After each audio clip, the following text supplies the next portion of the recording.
Hello friends, my name is Reena Sen and welcome to my YouTube channel RVS official.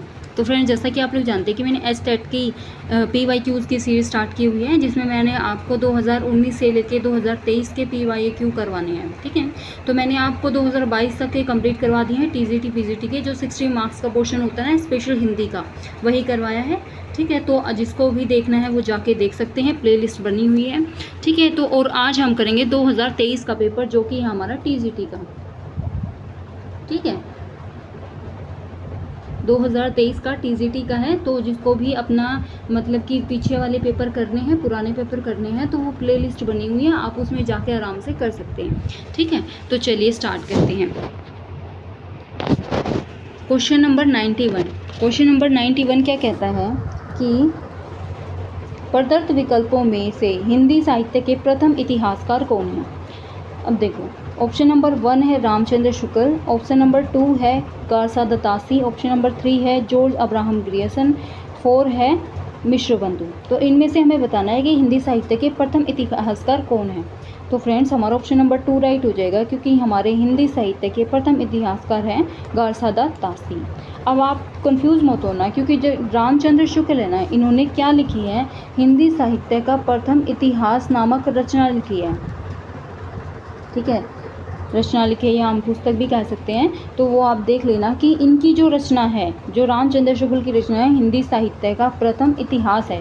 और हिंदी साहित्य के प्रथम इतिहासकार, ठीक है, इतिहासकार का ही है, तो वो कौन है, गारसादा तासी।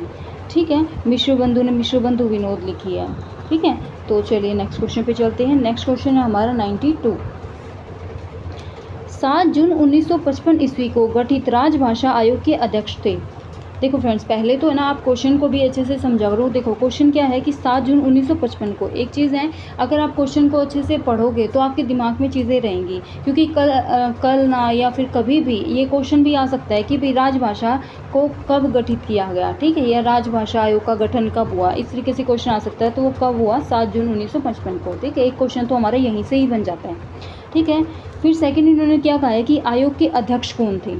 ठीक है, राजभाषा आयोग के अध्यक्ष तो कौन थे, देखो, सेठ गोविंदास, श्री बाल गंगाधर खेर, श्री केशव चंद्र सेन, श्री ब्रजवासी लाल। तो इनमें से हमें बताना है। तो फ्रेंड्स, हमारा ऑप्शन नंबर 2 राइट हो जाएगा, जो कि है श्री बाल गंगाधर खेर। इनको है ना BG खेर भी कहा जाता है, कंफ्यूज मत होना, BG खेर, बाल गंगाधर खेर। ठीक है, चलिए नेक्स्ट क्वेश्चन पे चलते हैं। नेक्स्ट क्वेश्चन है हमारा 93। ये क्या कहता है कि अच्छे पाठ्यक्रम की विशेषता नहीं है कि भाई जो अच्छे पाठ्यक्रम कैसा होना चाहिए। पाठ्यक्रम क्या होता है, एक तरीके से सिलेबस। ठीक है, तो वो कैसा होना चाहिए। देखो, पाठ्यक्रम शिक्षण उद्देश्यों की पूर्ति करने वाला हो। बिल्कुल ठीक है, कि जो भी हम बच्चों को पढ़ाने के लिए मतलब कि उद्देश्य बनाते हैं कि भाई हाँ, इस बच्चों को पढ़ाने के लिए ये चीज़ें होनी चाहिए, तो वो क्या होना चाहिए, वो पूरा करने वाला हो। तो ऐसा पाठ्यक्रम हो, बिल्कुल ठीक है। पाठ्यक्रम में व्यक्त विभिन्नता को ध्यान में न रखा गया हो। ये न रखा गया ना, यहीं से ही क्वेश्चन गलत हो जाते हैं। ठीक है, क्यों, क्योंकि देखो हर बच्चा क्या है, हर बच्चा अपने आप में अलग अलग होता है। ठीक है, कोई जल्दी सीखता है, कोई लेट सीखता है। ठीक है, तो सबका अलग अलग होता है अपना। ठीक है, तो इन्होंने क्या कहा कि व्यक्त विभिन्नता को ध्यान में न रखा गया हो, बल्कि क्या होना चाहिए कि व्यक्त विभिन्नता को ध्यान में रख कर ही हमें पाठ्यक्रम बनाना चाहिए, ताकि बच्चों को कोई भी प्रॉब्लम ना हो। ठीक है, तो हमारा ऑप्शन नंबर जो 2 है वही राइट हो जाएगा। आइए नेक्स्ट पढ़ते हैं कि पाठ्यक्रम उस स्तर के छात्रों का ग्राह्य हो, यानी कि वो पाठ्यक्रम होना चाहिए कि जिस लेवल के बच्चे होते हैं ना, उसी लेवल का पाठ्यक्रम होना चाहिए और बच्चे उसको आसानी से ग्रहण कर सकें। ठीक है, तो ये भी बिल्कुल ठीक है। फिर है पाठ्यक्रम सामाजिक एवं राष्ट्रीय चेतना जागृत करने में सक्षम हो, तो ये भी बिल्कुल ठीक है। तो हमारा ऑप्शन नंबर जो 2 है ना, ये राइट हो जाएगा, क्योंकि इन्होंने नहीं पूछा है और नहीं हमारा आंसर है। ठीक है, चलिए नेक्स्ट क्वेश्चन पे चलते हैं। नेक्स्ट क्वेश्चन हमारा 94। भारतीय संविधान के अनुच्छेद 351 में वर्णित है। अब हमें बताना है कि 351 में क्या वर्णित है। हिंदी भाषा का प्रसार, वृद्धि करना तथा उसका विकास करना, उच्चतम एवं उच्च न्यायालयों आदि की भाषा व्यवस्था, राजभाषा आयोग का गठन, राज्यों में प्रयुक्त होने वाली भाषा। तो इन चारों में से हमें बताना है कि इन चारों में से कौन सा वर्णित है अनुच्छेद 351 में। तो फ्रेंड्स, हमारा ऑप्शन नंबर 1 राइट हो जाएगा, क्योंकि हिंदी भाषा का प्रसार करना, उसकी वृद्धि करना और उनका विकास करना, ये हमारा अनुच्छेद 351 में वर्णित है। ठीक है, तो आप इसको अच्छे से याद कर लेना। अब देखो सेकंड ऑप्शन देखते हैं। कि उच्चतम एवं उच्च न्यायालय आदि की भाषा व्यवस्था। देखो ये जो है ये हमारे कौन से अनुच्छेद में है, उच्चतम एवं उच्च न्यायालय, ये हमारे अनुच्छेद है 348 में। ठीक है, तो ये हमारी कौन सी में हो जाएगी, 348 अनुच्छेद है और 348 का भी 1 है। ठीक है, तो इस चीज़ को याद रख लेना, 348 से 1 में हमारा जो है उच्चतम एवं उच्च न्यायालय आदि की भाषा व्यवस्था है। अब देखो इसमें क्या कहा गया है, इसमें कहा गया है कि उच्चतम और उच्च न्यायालय में सभी कार्रवाई अंग्रेजी भाषा में होंगी, यानी कि कोई भी काम होगा वो अंग्रेजी भाषा में होगा। कब तक होगा, जब तक कि संसद द्वारा कानून बनाकर कोई अन्य प्रावधान न किया जाए। ठीक है, मतलब कि कोई अन्य प्रावधान नहीं होगा तब तक जो भी काम होंगे ना उच्च न्यायालय या उच्चतम न्यायालय में, तो वो कौन से होंगे, अंग्रेजी भाषा में होंगे, इंग्लिश लैंग्वेज में होंगे। ठीक है, तो ये भाषा की व्यवस्था की गई है 348 अनुच्छेद में और 348 के 1 में। ठीक है, फिर है राजभाषा आयोग का गठन। अभी मैंने आपको बताया था, देखो मैं आपको दिखा देती हूँ कि राजभाषा आयोग का गठन, यह हमने पढ़ा था कि राजभाषा आयोग का गठन कब हुआ था, 7 जून 1955 को हुआ था। और किसने करवाया था, श्री बाल गंगाधर खेर इस आयोग के अध्यक्ष थे। ठीक है, तो ये चीज़ आपको याद रखनी ज़रूरी है कि भाई एक ही क्वेश्चन में से पता नहीं कहाँ से क्या क्या क्वेश्चन बन जाए। ठीक है, तो आप याद रख लेना कि राजभाषा आयोग का गठन कब हुआ था, 7 जून 1955 को। ठीक है, 7 जून 1955 को क्या हुआ था, हमारा राजभाषा आयोग का गठन हुआ था। और ये कौन से अनुच्छेद में दिया गया है फ्रेंड्स, ये हमें अनुच्छेद दिया गया है 344 में। 344 अनुच्छेद में हमें ये राजभाषा आयोग का गठन दिया गया है। और इनके अध्यक्ष कौन थे, इनके अध्यक्ष थे हमारे बीजी खेर, यानी कि बाल गंगाधर खेर। ठीक है, ऑप्शन नंबर 4 देखो, ऑप्शन नंबर 4 में क्या कहता है, राज्य में प्रयुक्त होने वाली भाषा, यानी कि जो हमारी राज्य हैं उनमें प्रयुक्त होने वाली भाषा, इसका प्रावधान कौन से अनुच्छेद में दिया गया है, इसका प्रावधान हमें 345 अनुच्छेद में दिया गया है। तो आई होप आपको समझ में आ गया होगा। और चीज़ें याद रखनी ज़रूरी हैं, क्योंकि आज अगर मान लो हमें ये अनुच्छेद पूछा है तो कल को हमें इन बाकी तीनों में से भी पूछ सकते हैं। ठीक है, तो हमारा देखो ये अनुच्छेद 351 हो ही गया। जो उच्चतम एवं उच्च न्यायालय है ये कौन सा है, 348 1 में है। ठीक है, और राजभाषा आयोग का गठन हमें किस में मिला था, 344 में मिला था। तो ये अनुच्छेद आप लोग याद रखिएगा। ठीक है, चलिए नेक्स्ट क्वेश्चन पे चलते हैं। नेक्स्ट क्वेश्चन क्या कहता है कि निम्न में से क्रियात्मक अनुसंधान का सोपान नहीं है, क्रियात्मक अनुसंधान का सोपान नहीं है, हमें ये बताना है। यानी एक तरीके से हमें नेगेटिव चीज़ लेके चलनी है। देखो, समस्या की पहचान करना, ठीक है, बिल्कुल ठीक है। पहले कोई समस्या होगी उसकी पहचान करेंगे ना, तो हमें पता लगेगा कि इसकी ये प्रॉब्लम है। उसके बाद है समस्या को परिभाषित करना एवं उसकी सीमाएं तय करना, ये भी बिल्कुल ठीक है। समस्या के कारणों को विश्लेषित करना, ये भी बिल्कुल ठीक है। क्रियात्मक अनुसंधान हेतु उपकल्पना का निर्माण नहीं करना, उपकल्पना का निर्माण नहीं करना, तो ये क्या हो जाएगा, ये हमारा गलत हो जाएगा। और गलत ही इन्होंने पूछा है। ठीक है, कि क्रियात्मक अनुसंधान हेतु उपकल्पना का निर्माण नहीं करना क्या हो जाएगा, गलत हो जाएगा। और ये हमारा आंसर हो जाएगा। चलिए नेक्स्ट क्वेश्चन पे चलते हैं। नेक्स्ट क्वेश्चन क्या है कि निम्न वर्णों के उच्चारण स्थल के संबंध में असंगत युग्म, हमें असंगत बताना है कि कौन सा होगा। देखो ये टेबल मैं आपको बहुत बार बता चुकी हूँ, आज फिर से बता रही हूँ। देखो सबसे पहले आप क्या लिखोगे, कंठ, फिर आती है हमारी तालु, ठीक है, फिर है मूर्धा, ठीक है, फिर है दंत, ठीक है, और उसके बाद हमारा क्या आता है, ओष्ठ, ठीक है, उसके बाद ओष्ठ। अब देखो, अब कंठ में क्या आता है, कै वर्ग, ठीक है, एक मिनट, कंठ में क्या आता है हमारा, कै वर्ग सारा आ जाता है, यानी कि कै ख ग ये वाली लाइन, ठीक है। तालु में च वर्ग आता है, ठीक है। मूर्धा में कौन सा वर्ग आता है, ट वर्ग, ठीक है, और दंत में त वर्ग, और ओष्ठ में हो जाएगा हमारा प वर्ग, ठीक है। तो ये चीज़ आप वैसे याद रख लेना कि कै वर्ग, चै वर्ग, टै वर्ग, तै वर्ग, पै वर्ग, यानी कि इनकी पूरी लाइन जो होती है ना, कै खे गे गड़े, च छ ज झन, ट ठ ड ढन, त थ द धन, प फ ब भ म, ये सारी लाइनें कै वर्ग, चै वर्ग, इन सब में आ जाती हैं। ठीक है। अब देखो इन्होंने क्या कहा है कि भाई इन्हें मतलब कि हमें ये बताना कि जो असंगत हो, देखो ई जो स्वर तो हैं ही, ठीक है, ये जो स्वर होते हैं ना, ये अगर कुछ चीज़ें ना पता हो ना तो आप है ना सिर्फ व्यंजन से करके देखा करो, अगर फिर भी नहीं आती तो आप बोल के देखा करो कि कोई चीज़ हमारी कंठ से निकल रही है, यानी जो हम बोल रहे हैं। ठीक है। देखो आपको एक वर्ण मिल गया, वर्ण मिल गया, क्या है, च। अब हमें ये बताना है कि भाई च वर्ग है, तो च वर्ग में तो च आता है, लेकिन च किस में आता है, हमारी तालु में आता है। ठीक है। लेकिन इन्होंने यहाँ पे क्या दे रखा है, कंठ दे रखा है, तो ये हमारा क्या हो जाएगा, गलत हो जाएगा। अब देखो ऊ पै में, अब हम है ना पै और मैं से निकाल सकते हैं, पै और मैं। देखो पै किस में है, ओष्ठ में आता है। ठीक है। ओष्ठ दे रखा है ना पै में, और पै वर्ग वाली लाइन में ही मैं आता है, जैसे पै फै बै भै मैं। ठीक है। तो मैं भी किस में आता है, हमारी पै वर्ग में ही आता है, और ओष्ठ में आता है, तो ये ठीक है। ठीक है। फिर यहाँ पे है तै, लय और सै। ठीक है। अब इन्होंने क्या दे रखा है, दंत। देखो हम तय से निकालेंगे, तय वर्ग,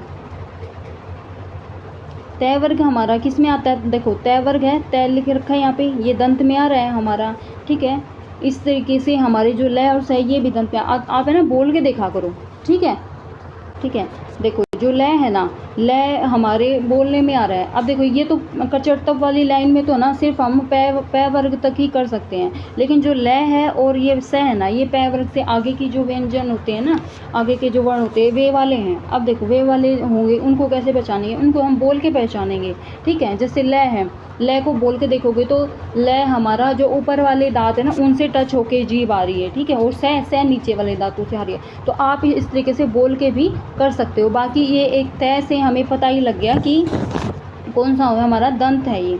ठीक है। फिर है री, ट और श, ये मूर्धा में आते हैं। ट से देख लो, ट वर्ग कहाँ किस में है, मूर्धा में है, तो ये किस में आ गया, मूर्धा में आ गया। ठीक है। तो इस तरीके से हमारा हो जाएगा। अभी हमें जो मिल गया ये बाकी सही हो गए, लेकिन जो एक गलत हुआ है वो हमारा ऑप्शन नंबर 1 है। ठीक है। हमारा कौन सा है, ऑप्शन नंबर 1 है, जो कि हमारा गलत हुआ। तो यही हमारा क्या हो जाएगा, आंसर हो जाएगा, क्योंकि इन्होंने असंगति पूछा है। चलिए नेक्स्ट पे चलते हैं। नेक्स्ट है हमारा 97।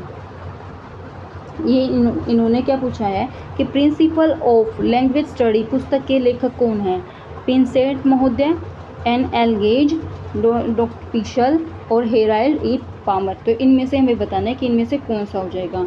तो फ्रेंड्स हमारा ऑप्शन नंबर 4 राइट हो जाएगा, जो कि हेराल्ड ई पामर, ये हमारे प्रिंसिपल ऑफ लैंग्वेज स्टडी के लेखक हैं, इन्होंने ये पुस्तक लिखी थी।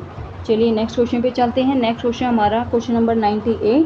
ये क्या कहता है कि मौन पठन का उद्देश्य क्या है। जब हम पढ़ते हैं कि भाई मन मन में पढ़ते हैं, तो उनका उद्देश्य क्या है मन मन में पढ़ने का। देखो छात्रों में चिंतन एवं तर्क वितर्क शक्ति का विकास करना, बिल्कुल ठीक है कि भाई जब बच्चे चुपचाप मन में पढ़ेंगे तो उनमें क्या होगा, उनकी सोचने की शक्ति बढ़ेगी, तर्क वितर्क करने की शक्ति बढ़ेगी। ठीक है। उसके बाद है छात्रों को तीव्र गति से पढ़ने का अभ्यास कराना, यानी कि जो जब है ना हम बोल बोल के पढ़ते हैं ना, तो उससे ज़्यादा तेज जब हम मन मन में पढ़ते हैं तो वो पढ़ा जाता है। ठीक है। तो इसी से हमारी तीव्र गति से पढ़ने का अभ्यास होता है। ठीक है। ये भी ठीक है।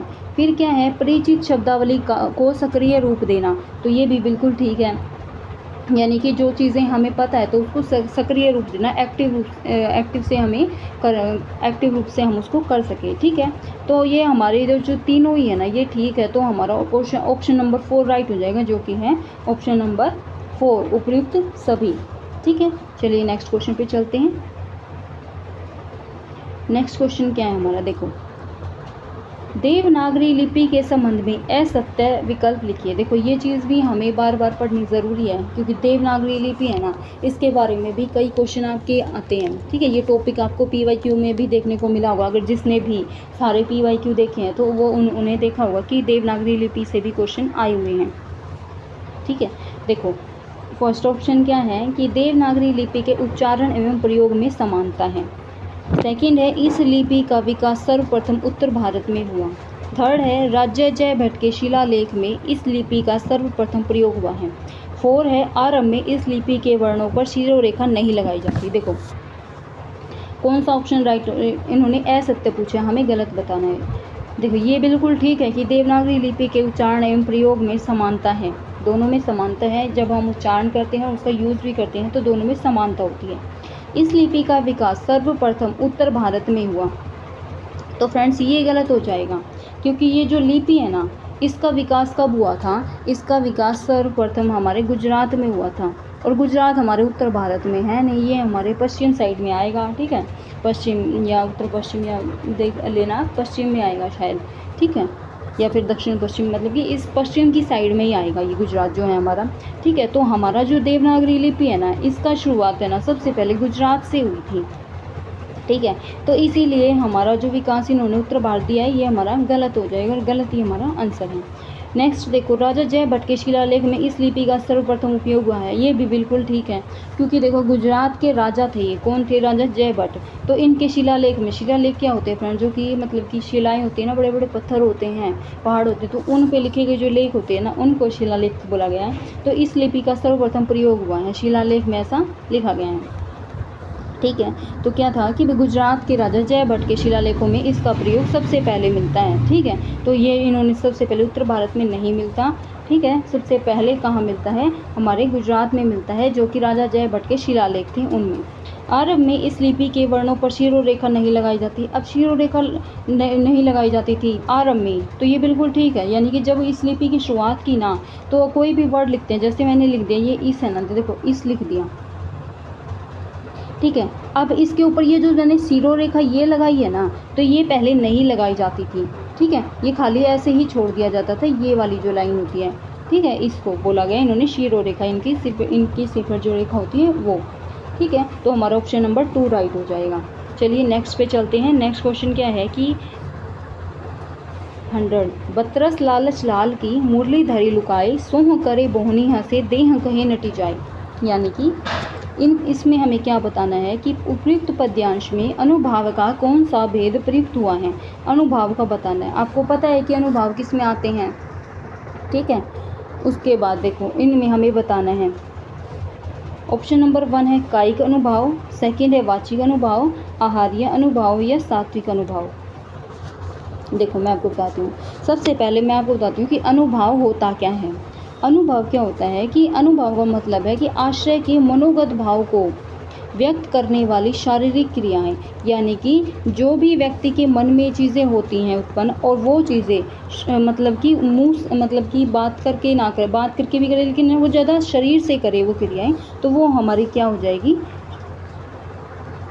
शारीरिक क्रियाएं होती हैं जो वो हमारे अनुभाव कहलाती हैं। अर्थात मैं आपको बता दूँ ये भावों के बाद उत्पन्न होते हैं। हमारे मन में भाव आया कोई, ठीक है, और उसके बाद हमारे मन में वो भाव बाहर निकालने के लिए जो हम शारीरिक क्रियाएं करते हैं ना, वो अनुभाव कहलाते हैं। ठीक है, और ये जो होते हैं ना, ये जो हमारे अनुभाव हैं, ये 4 प्रकार के होते हैं। 4 प्रकार के कौन कौन से होते हैं? एक हमारा कायिक अनुभाव है, एक हमारा वाचिक अनुभाव है, एक हमारा आहार्य अनुभाव है, और एक है सात्विक अनुभाव। तो ये 4 प्रकार के होते हैं। ठीक है, अब देखो जो सबसे पहले मैं आपको बताती हूँ कायिक भाव। कायिक भाव क्या होता है? कायिक भाव क्या होता है कि भाई शरीर की चेष्टाओं से संबंधित अनुभाव, यानी कि जो हमारे शरीर है तो उसके जो भाव निकलते हैं, शरीर की क्रियाओं से जो भाव निकलते हैं वो कौन से होते हैं? देखो जैसे अगर हम हाथ पैर हिलाते हैं, ठीक है, कोई भी भाव, अपने भाव निकालने के लिए हाथ पैर हिलाना, या अपनी जो बोहें हैं, हम आँखों से अपने बोहें की जो आईब्रोज होती है ना उनको टेढ़ी करना। ठीक है, तो ये चीज़ें जो होती हैं हमारी कायिक अनुभव में होती है। क्या क्या चीज़ें होती है कायिक अनुभव में? कि हमारे हाथ, जैसे हाथ पैर हिलाते हैं, हाथ पैर हिलाना, और हमारी बोहें टेढ़ी मेढ़ी करना, तो ये हमारी कायिक अनुभव में आ जाते हैं। फिर है वाचिक अनुभव। वाचिक अनुभव में क्या होता है कि वाणी या शब्दों के माध्यम से व्यक्त होने वाले अनुभव जो होते हैं हमारे वाचिक अनुभव होते हैं। वाणी या शब्दों के माध्यम से, यानी कि कोई भी चीज़ हम बोल के खुशी से करें, जैसे क्रोध में बोलना, तो ये हमारे वाचिक भाव है। खुशी में हम गाते हैं मुंह से, खुशी क्रोध में हम बोलते हैं मतलब कि अपने मुंह से, तो वो क्या होते हैं? हमारे वाचिक अनुभव होते हैं जो कि हम मुंह से बोल के प्रकट करते हैं। फिर है आहार्य अनुभव। आहार्य अनुभव क्या होता है कि वेशभूषा, आभूषण और साज सज्जा के माध्यम से व्यक्त होने वाले अभाव क्या होते हैं? हमारे आहार्य अनुभव होते हैं। अब देखो जो किसी विशेष भाव को दर्शाते हैं, ठीक है। यानी कि जब व्यक्ति कोई आभूषण के माध्यम से, उनके कपड़ों के माध्यम से, वेशभूषा के माध्यम से, उसके सजने के तरीके से हमें कोई बात बताना चाहता है, व्यक्त करना चाहता है, तो वो क्या होते हैं, वो हमारे आहार्य अनुभव होते हैं। फिर है सात्विक अनुभव। सात्विक अनुभव क्या होते हैं कि भाई सत्व के प्रभाव से उत्पन्न होने वाले, सत्व क्या होता है भाई, सत्व होता है मन, ठीक है। यानी कि मन के प्रभाव से उत्पन्न होने वाले शारीरिक विकार जो होते हैं, जैसे कि हमारा मन है, मन के प्रभाव से कोई भी चीज़ शरीर से निकल, जैसे हमारे माथे पर पसीना आना, ठीक है, माथे पर पसीने की बूंद आना, तो ये क्या हो जाती है,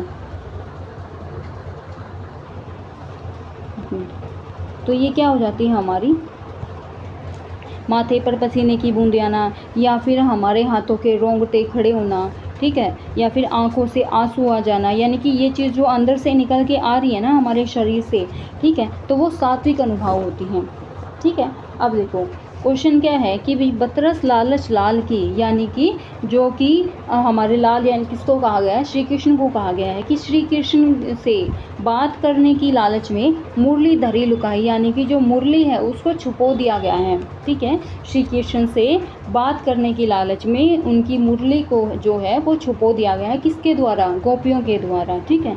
सोह करे बोहनी हंसे देन कहीं नटी जाए, यानी वो सौंह खाती हैं और कि भाई हमारे पास नहीं है, लेकिन जो उनकी बोहें हैं, बोहें किसको कहा गया है, जो उनकी आईब्रोज हैं वो हंसे, यानी कि वो टेढ़ी मेढ़ी होती हैं ऊपर नीचे, वो हंसे देन कहीं नट जाए, और देने को मना कर देते हैं कि हम नहीं देंगे। कौन मना करती है, गोपियाँ कहती है कि हमारे पास नहीं है, और सो भी खाती है, यानी कि कसम भी खाती है एक तरीके से, ठीक है। तो ये क्या कहा गया कि इसमें हमें अनुभव बताना है। अब वो देखो हम शरीर, इसमें शरीर की बातें नहीं हो रही है, देखो भो हंसे ये ठीक है, लेकिन क्या है कि भाई भोनी हंसे ये हमारे कायिक में आएगा, लेकिन है ना जो ये जो है ना देने को कहे तो नटी जाए, यानी कि वो खुद मना करती है, अपने मुंह से मना करती है, ठीक है। और ये भी कहती है कि हमारे पास नहीं है, वो सौं भी खाती है इस चीज़ की, ठीक है। तो वो क्या कहती है कि बात करने की लालच में श्री कृष्ण से वो उन्होंने उनकी मुरली को छुपो दिया है, और छुपोने के बाद फिर वो कहती है कि नहीं हमारे पास नहीं है, ठीक है। तो वो इस तरीके से ये बात कही गई है, तो ये बोल के कही गई है ना,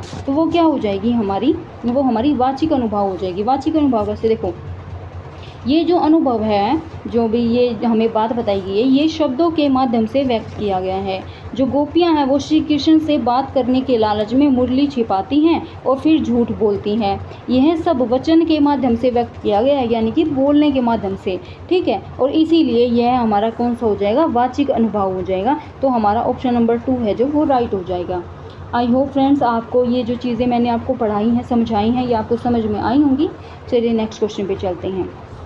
नेक्स्ट क्वेश्चन क्या है हमारा, वह चिड़िया जो, कविता में कवि ने चिड़िया की कौन सी विशेषता नहीं बताई है। देखो फ्रेंड्स ये जो चैप्टर है ना आपका, ये आपका NCERT से लिया गया है, ठीक है। तो NCERT का 6th क्लास का चैप्टर नंबर 1 है ये, और कौन से का है ये भाई, ये वसंत नामक पुस्तक है आपकी, उसका है, ठीक है। तो अगर जिसने भी नहीं पढ़ा है ना, तो मैंने NCERT की भी सीरीज स्टार्ट की हुई है, मैंने 6th क्लास की तो कंप्लीट करवा दिया आपको, ठीक है। और बल्कि उनके साथ में मैंने आपके वे भी करवाई हैं, जो लेखक होते हैं उनके लेखक या कवि होते हैं, ठीक है, वो भी करवाए हैं। तो आप देख लेना, जिसको भी समझ चाहिए कि भाई NCERT भी करनी है। चैप्टर पढ़ने में कुछ नहीं जाता फ्रेंड्स, आप एक दिन में 2-2 3-3 करके अपने पेपर तक, STAT के पेपर तक तो आराम से आप देख सकते हो, ठीक है। और 7th क्लास की जो NCERT की है वो मैंने अभी शुरू की है, तो उसके भी मैंने 3rd चैप्टर करवा दिया है, तो आप देख सकते हैं उसको भी, ठीक है। तो देखो अब क्या कहा है कि वह अन्न से बहुत प्यार करती है। चिड़िया के बारे में बात हो रही है, जिसने भी चैप्टर पढ़ा होगा ना वो आराम से इसका आंसर निकाल देगा, ठीक है। वह पुराने घने वन में बेरोग गाती है, वह एकांत में उदास रहती है, वह साहसी है। देखो वह अन्न से बहुत प्यार करती है, बिल्कुल ठीक है। वह पुराने घने वन में बेरोग गाती है, ये भी ठीक है। वह एकांत में उदास रहती है, ये गलत है, क्योंकि जो चिड़िया है ना एकांत में उदास रहने की तो बात चैप्टर में की ही नहीं गई है। वह साहसी है, तो ये भी बिल्कुल ठीक है। तो हमारा ऑप्शन नंबर जो है 3 राइट हो जाएगा, ठीक है, क्योंकि इन्होंने नहीं पूछा है और नहीं है, ठीक है। नेक्स्ट क्वेश्चन पे चलते हैं। नेक्स्ट क्वेश्चन है हमारा 102। ये क्या कहता है कि भारतेंदु युगीन साहित्यकारों में के संबंध में अनुचित कथन चुनिए, यानी कि जो उचित नहीं है। इस युग के सबसे समर्थ निबंधकार बाल कृष्ण भट्ट हैं। यानी देखो जिस युग जो होते हैं ना, मैंने आपको बताया, देखो आदिकाल, ठीक है, भक्ति काल, रीतिकाल, आधुनिक काल, ये 4 काल इन्होंने बताए थे। तो जो आधुनिक काल है उनको ही इन्होंने किसका नाम दिया है, भारतेंदु युग का नाम दिया है। ठीक है, तो आप इसको पढ़ सकते हैं कि भाई भारतेंदु युग क्या है, तो उनमें से आपको ये ऑप्शन फिर आराम से समझ में आ जाएगा। ठीक है, देखो ऑप्शन नंबर 2 क्या है कि ठाकुर जगमोहन इस युग के सर्वश्रेष्ठ प्रकृति प्रेमी साहित्यकार हैं। प्रताप नारायण मिश्र के संपादकत्व में हिंदी प्रतीप का प्रकाशन होता था। नवभक्तमाला के रचयिता राधाचरण गोस्वामी थे। तो इनमें से हमें बताना है कि हमारा कौन सा क्वेश्चन हो जाएगा। देखो क्या हो जाएगा हमारा, ऑप्शन नंबर राइट हो जाएगा 3, जो कि 3 है। प्रताप नारायण मिश्र के संपादकत्व में हिंदी प्रतीप का प्रकाशन होता था, ये बिल्कुल गलत है, तो गलत ही इन्होंने पूछा है। ठीक है, तो हमारा कौन सा हो जाएगा, हमारा राइट हो जाएगा ये क्वेश्चन। ठीक है, चलिए नेक्स्ट क्वेश्चन पे चलते हैं।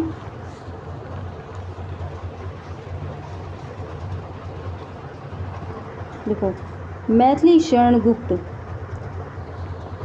कृत साकेत के संबंध में अनुचित विकल्प चुनिए। देखो मैथिली शरण गुप्त कृत साकेत के संबंध में अनुचित विकल्प चुनना है। साकेत रामचरितमानस के बाद दूसरा बड़ा राम काव्य है। आचार्य रामचंद्र शुक्ल के अनुसार साकेत के 9वें एवं 10वें सर्ग उर्मिला के वियोग वर्णन में लिखे गए हैं। डॉक्टर बच्चन सिंह के मत में गुप्त जी एक साधक कवि हैं। इनकी साधना की चरमोपलब्धि साकेत है। गुप्त जी की साकेत रचना लिखने की प्रेरणा आचार्य प्रसाद द्विवेदी के लेख कवियों की उर्मिला विषयक से मिलती है। देखो कौन सा हो जाएगा हमारा ऑप्शन, तो फ्रेंड्स हमारा ऑप्शन नंबर जो है 4 राइट हो जाएगा, और राइट मतलब कि अनुचित हो जाएगा। देखो गुप्त जी को साकेत रचना लिखने की प्रेरणा हजारी प्रसाद द्विवेदी के लेखक कवियों की उर्मिला विषयक से मिलती है, तो ये बिल्कुल गलत हो जाएगा हमारा। ठीक है, चलिए नेक्स्ट क्वेश्चन पे चलते हैं। नेक्स्ट क्वेश्चन क्या कहता है कि भाई शब्द प्रकृति की दृष्टि से कौन सा युग असंगत है, हमें बताना है असंगत कौन सा है।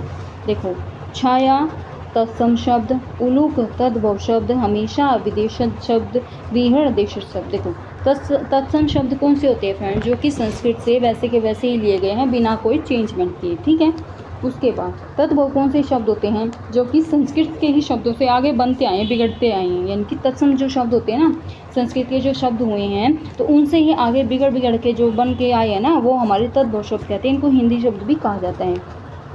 विदेशी शब्द क्या होते हैं, यानी कि जो विदेश से आए हुए हैं, ठीक है, बाहर से लिए गए हैं। और देशज शब्द क्या होते हैं, जो हमारे देश में ही उपजे हैं, देश में ही उत्पन्न हुए हैं। ठीक है, अब देखो इन्होंने क्या कहा है, असंगत बताना है। छाया क्या है, छाया हमारा तत्सम शब्द है। ठीक है, जिसको हम परछाई भी बोलते हैं ना, तो ये छाया क्या हो गया, हमारा तत्सम शब्द हो गया। ठीक हो गया। उलूक, उलूक तद्भव शब्द बताया इन्होंने, उलूक तद्भव शब्द नहीं है। क्यों नहीं है, क्योंकि जो उलूक है ना, ये हमारा संस्कृत का शब्द है। ठीक है, तत्सम शब्द है, इसको हम तत्सम कह सकते हैं या संस्कृत का कह सकते हैं। जो उलूक होता है उसका तद्भव क्या होगा, उल्लू।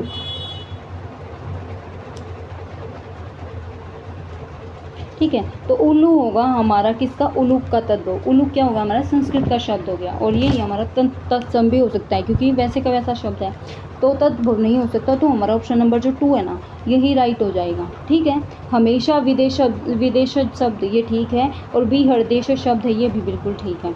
ठीक है, चलिए नेक्स्ट क्वेश्चन पे चलते हैं। नेक्स्ट क्वेश्चन क्या कहता है, एक मिनट,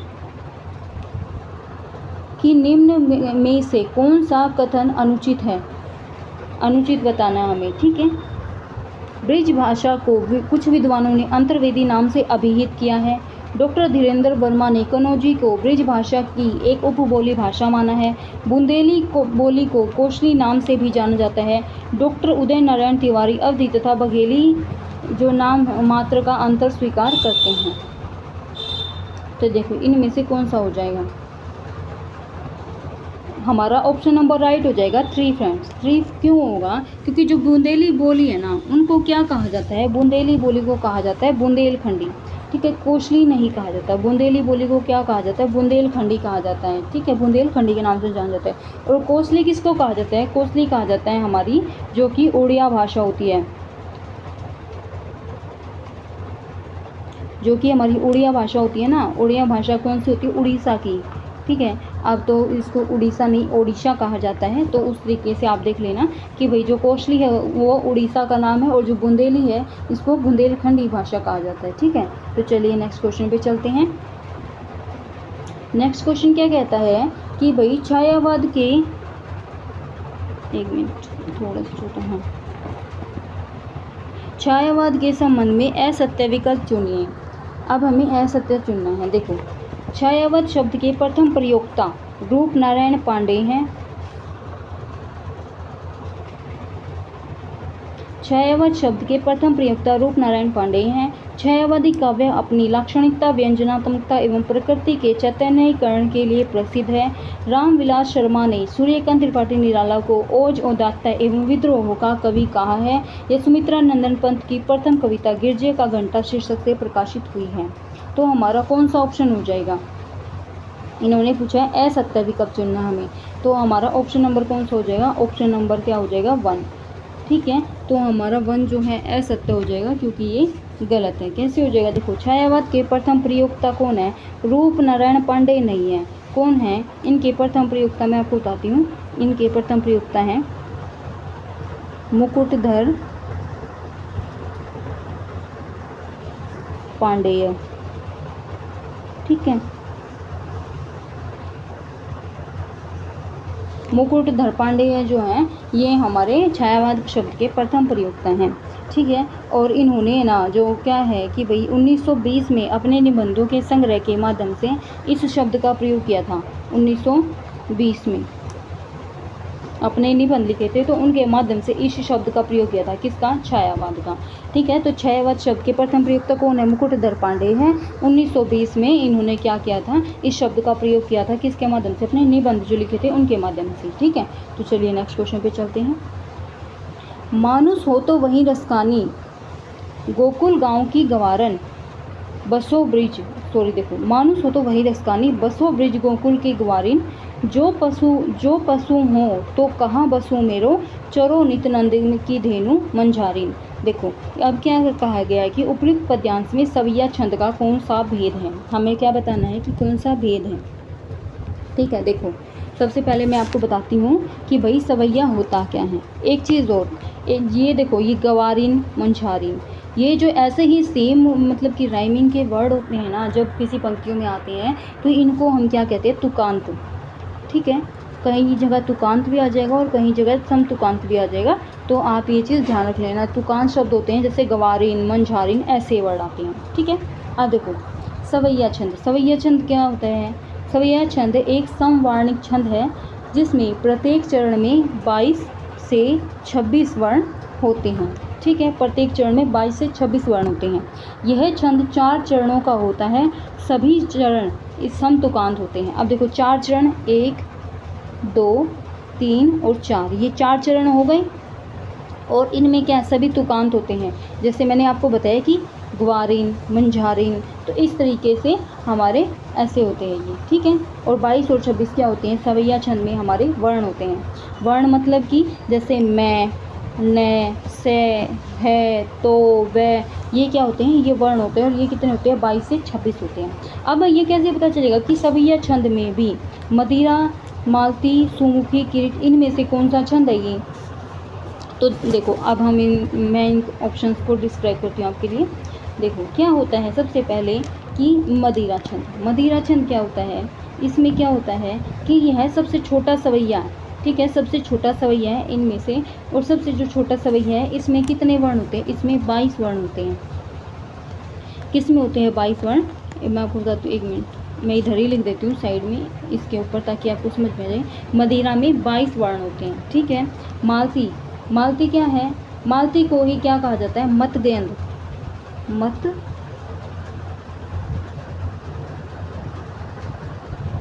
ठीक है, तो मालती सवैया को ही मतगेंद कहा जाता है। अगर क्वेश्चन में है ना मतगेंद आ जाए ना तो आप कंफ्यूज मत होना।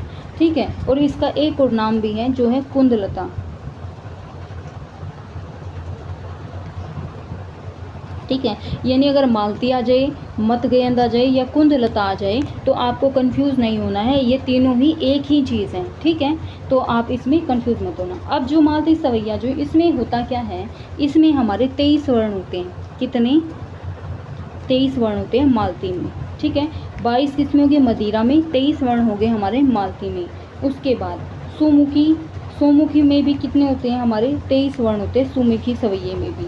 ठीक है, और इसमें क्या होते हैं? 11वें 12वें वर्ण पर यति होती है, यानी कि रुक जाते हैं, विराम हो जाता है। उसके बाद किरीट सवैया, किरीट सवैया में क्या होता है? इसमें क्या होता है? 24, इसमें 24 वर्ण होते हैं। ठीक है, अब देखो हम सिर्फ इन वर्णों के आधार पर ही आंसर निकालेंगे। देखो इसमें कितने हो गए?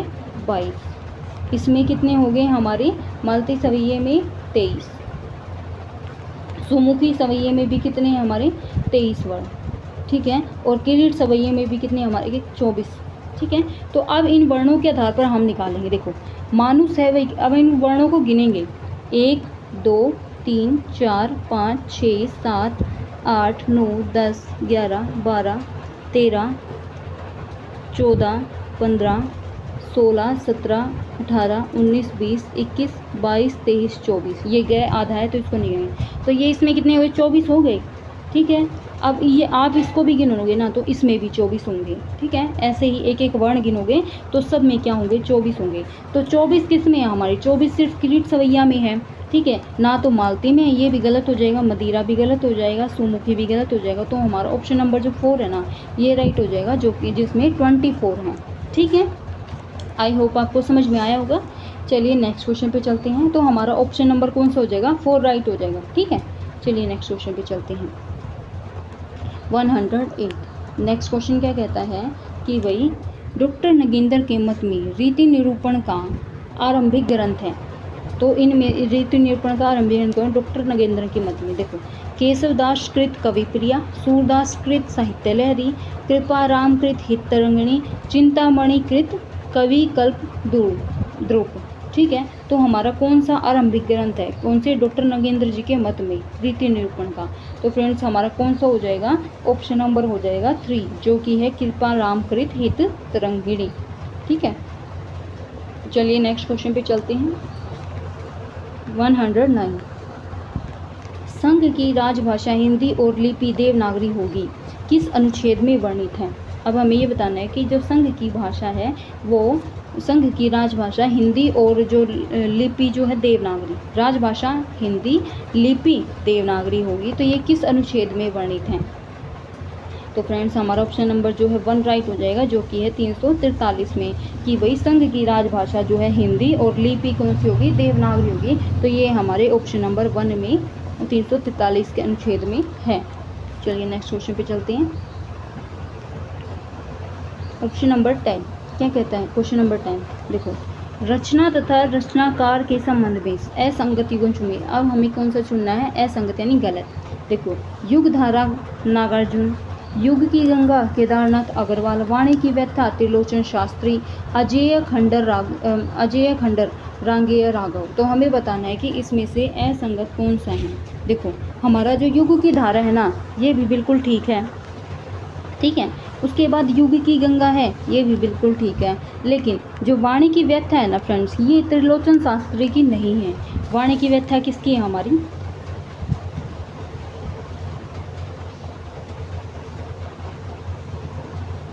शिव मंगल सिंह सुमन। ठीक है, तो वाणी की व्याख्या किसकी हो गई? हमारी शिव मंगल सिंह सुमन की है। ठीक है, तो आप ध्यान रख लेना। तो वाणी की व्याख्या शिव मंगल सिंह सुमन की है, हमारी त्रिलोचन शास्त्री की नहीं है। तो हमारा जो ऑप्शन नंबर 3 है वो राइट हो जाएगा। अजय खंडर रागे राघव की है, ये भी बिल्कुल ठीक है। ठीक है, तो हमारा जो ऑप्शन नंबर 3 है ना वो राइट हो जाएगा, क्योंकि इन्होंने असंगत पूछा है। ठीक है, चलिए नेक्स्ट पे चलते हैं। नेक्स्ट है हमारा ऑप्शन क्वेश्चन नंबर 111। ये क्या कहता है कि मैं सत्य कहता हूँ सके, सुकुमार मत जानो मुझे, यमराज से भी युद्ध में प्रस्तुत सदा मानो मुझे। तो उपयुक्त पद्यांश में कौन सा रस प्रयुक्त हुआ है? तो इसमें ये पंक्ति है ना, इनमें हमें बताना है कि रस कौन सा है। वीर रस है, रौद्र रस है, करुण रस है या श्रृंगार रस है? तो देखो हमारा जो देखो मैं सत्य कहता हूँ सखे, देखो रौद्र रस कोई गुस्से वाली पंक्तियाँ होती हैं, तो वो ये है नहीं, तो ये गलत हो जाएगा। करुण रस कोई भी भाई दुखी वाली चीज़ होती है। ठीक है, तो इसमें दुख भी नहीं प्रकट हो रहा। श्रृंगार रस कोई मतलब कि श्रृंगार की बातें हो रही हैं, हास्य की, ऐसा कुछ भी नहीं है। तो हमारा जो है वो हमारा वीर रस हो जाएगा, क्योंकि इसमें वीर जी की बातें हो रही हैं कि भाई मैं सत्य कहता हूँ सके सुकुमार मत जानो, मुझे यमराज से भी युद्ध में सदा प्रस्तुत मानो, युद्ध में मैं इतना वीर हूँ कि भाई मैं किसी यमराज से भी लड़ सकता हूँ। तो ये हमारी किस में हो जाएंगे, ये हमारे वीर रस में हो जाएंगे। ठीक है, चलिए नेक्स्ट क्वेश्चन पे चलते हैं। 112 ये क्या कहता है कि आचार्य विश्वनाथ के मत में रस की विशेषता नहीं है। हमें बतानी है कि आचार्य विश्वनाथ के मत में बतानी है। ठीक है, रस सत्वोद्रेक में है नहीं, रस ब्रह्मानंद है हाँ, रस अखंड है नहीं, रस लोकोत्तर चमत्कार प्राण है नहीं। देखो एक मिनट, जो कि इन्होंने कहा है, मैं आंसर के अकॉर्डिंग मैंने ये निशान लगाए हैं कि भाई आचार्य विश्वनाथ के मत में रस की विशेषता है। देखो आचार्य विश्वनाथ के रस की विशेषता नहीं है, नहीं बताना है ना, तो ये ब्रह्मानंद नहीं है, बाकी सारी हैं। ठीक है, लेकिन जो रस ब्रह्मानंद है ये नहीं है। तो हमारा ऑप्शन नंबर कौन सा हो जाएगा, ये हो जाएगा हमारा ऑप्शन नंबर 2। ठीक है, चलिए नेक्स्ट क्वेश्चन पे चलते हैं। नेक्स्ट क्वेश्चन क्या कहता है कि भाई निम्नलिखित में से कौन सा उद्देश्य लेखन कौशल का नहीं है। अब लेखन कौशल का उद्देश्य बताओ। देखो छात्रों को लिपि शब्द मुहावरों का ज्ञान कराना, बिल्कुल ठीक है, क्योंकि कोई भी चीज़ हम लिखेंगे तो उसमें हम उनकी लिपि देखेंगे, शब्द देखेंगे, मुहावरे देखेंगे कि बच्चे कैसे लिख रहे हैं। ठीक है, बालकों को सुंदर स्पष्ट और सुडौल अक्षर लिखने में निपुण बनाना, बिल्कुल ठीक है। बालकों को वाक्य रचना के नियमों से परिचित कराना, ये बिल्कुल ठीक है कि भी वाक्य को कैसे लिखा जाए। ठीक है, तो इसका भी हमें बताना चाहिए नियम। बच्चों को रुचि के अनुसार छोटे छोटे गीत सुनाना। अब देखो जो गीत सुनाना है वो तो हमारा मुंह का काम हो गया ना, उसमें लिखने का तो कोई क्वेश्चन नहीं हुआ, तो इसीलिए हमारा ऑप्शन नंबर जो है यही राइट हो जाएगा, ऑप्शन नंबर 4। ठीक है, और इन्होंने नहीं ही पूछा है। ठीक है, तो हमारा ऑप्शन नंबर 4 हो जाएगा। चलिए नेक्स्ट क्वेश्चन पे चलते हैं। देखो नेक्स्ट क्वेश्चन क्या कहता है कि कवि एवं तार सप्तक के संबंध में कौन सा युग्म असंगत है, हमें असंगत बताना। देखो ये ना तार सप्तक भी बहुत आते हैं फ्रेंड्स पेपर में कि कौन से तार सप्तक में कौन से कवि हैं। ठीक है, तो आप इसको भी याद रख लेना। नेमीचंद जैन तार सप्तक, अब असंगत बताना है। ठीक है, कि जो नहीं है, ये बिल्कुल ठीक है। धर्मवीर भारती दूसरे तार सप्तक में है। ठीक है, उसके बाद मदन व सैन तीसरे तार सप्तक में है। केदारनाथ सिंह चौथे तार सप्तक में नहीं, ये गलत हो जाएगा। क्यों, क्योंकि जो केदारनाथ सिंह है ना हमारे चौथे तार सप्तक में नहीं है। ये कौन से सप्तक में है फ्रेंड्स, ये हमारे तीसरे सप्तक में है। ठीक है, मदन वात्स्यायन भी हैं, लेकिन वो केदारनाथ भी हमारे तीसरे तार सप्तक में है, चौथे में नहीं है। तो हमारा ऑप्शन नंबर जो 4 है यही राइट हो जाएगा। ठीक है, चलिए नेक्स्ट पे चलते हैं। नेक्स्ट क्या कहता है कि जयशंकर प्रसाद की कृतित्व के संबंध में अनुचित विकल्प है। इनकी प्रथम कहानी ग्राम शीर्षक से प्रकाशित हुई। इनकी आशु रचना विरहानुभूति का उत्कृष्ट काव्य है। उनकी झरना रचना को आचार्य नंद दुलारे वाजपेयी ने छायावाद की प्रयोगशाला का प्रथम आविष्कार माना है। डॉक्टर बच्चन सिंह के अनुसार इनकी कामायनी रचना बड़ी विशद कल्पना और मार्मिक उक्तियों से परिपूर्ण है।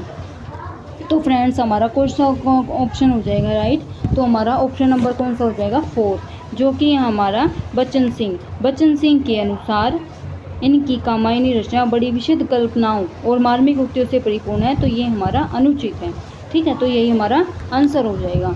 ठीक है, नेक्स्ट क्वेश्चन पे चलते हैं। नेक्स्ट क्वेश्चन क्या कहता है, देखो नेक्स्ट क्वेश्चन क्या कहता है कि निम्न में से श्रव्य सहायक सामग्री नहीं है, सिर्फ सुनने की सामग्री बतानी है। ठीक है, जो सुनने की सामग्री नहीं है। देखो रेडियो से हम सुन सकते हैं, टेप रिकॉर्डर इससे भी सुना जा सकता है, लिंगवा फोन इससे भी सुना जा सकता है, लेकिन टेलीविज़न है ना इसको हम देख सकते हैं। ठीक है, देख के और सुन भी सकते हैं। लेकिन इन्होंने क्या कहा, सिर्फ श्रव्य सहायक सामग्री की जो नहीं है, तो सिर्फ श्रव्य सहायक की सिर्फ सुनने की सामग्री रेडियो भी है, लिंगवा फोन भी है, टेप रिकॉर्डर भी है, लेकिन टेलीविज़न नहीं है। तो हमारा ऑप्शन नंबर 4 राइट हो जाएगा। ठीक है, चलिए नेक्स्ट क्वेश्चन पे चलते हैं। नेक्स्ट क्वेश्चन क्या कहता है कि किस विकल्प में संधि कार्य असंगत है, यानी कि सही नहीं है। देखो मनोकामना, यश प्लस भाव यशो भाव, शीर प्लस मणि शिरोमणि, अध प्लस गति अधोगति। तो फ्रेंड्स हमारा ऑप्शन नंबर जो है 1 राइट हो जाएगा, क्योंकि ये जो है असंगत है, बाकी जो है हमारे सारे ठीक है, सेकंड भी ठीक है, थर्ड भी ठीक है और फोर्थ भी ठीक है। ठीक है, चलिए नेक्स्ट क्वेश्चन पे चलते हैं। जो कि हमारा 180। निम्न में से नरेंद्र देव समिति का संबंध है। नरेंद्र देव समिति के बारे में बताएं। देखो, हिंदी को राष्ट्रभाषा बनाने में, नागरी लिपि में सुधार सुझाव करने से, विद्यालय पाठ्यक्रम निर्धारण से, 8वीं अनुसूची में नवीन भाषाओं को शामिल करने से। तो फ्रेंड्स हमारा कौन सा ऑप्शन हो जाएगा? ऑप्शन नंबर राइट हो जाएगा 2, जो कि नरेंद्र देव समिति से यही संबंध है कि नागरी लिपि में सुधार सुझाव करने से। ठीक है, चलिए नेक्स्ट क्वेश्चन पे चलते हैं। नेक्स्ट क्वेश्चन क्या कहता है हमारा कि समासिक पदों की दृष्टि से कौन सा विकल्प सुमेलित नहीं है। अब हमें ये बताना है कि सुमेलित नहीं है कौन से समासिक पदों की दृष्टि से। ठीक है, तो देखो सबसे पहले है ऋषिकेश। ऋषिकेश क्या? बहुवचन समास। बिल्कुल ठीक है। ठीक कैसे है? मैं इसका ना आपको नहीं पता हो तो आप समास विग्रह करके देख लिया करो। ऋषिकेश क्या होता है? वह जो हर्षिक के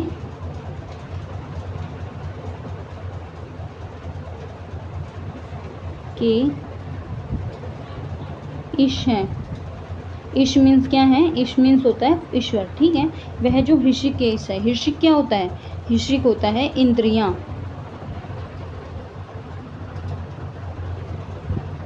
ठीक है, तो ऋषिक क्या होता है? इंद्रियां होता है। तो जो इंद्रियां होती हैं तो उनके जो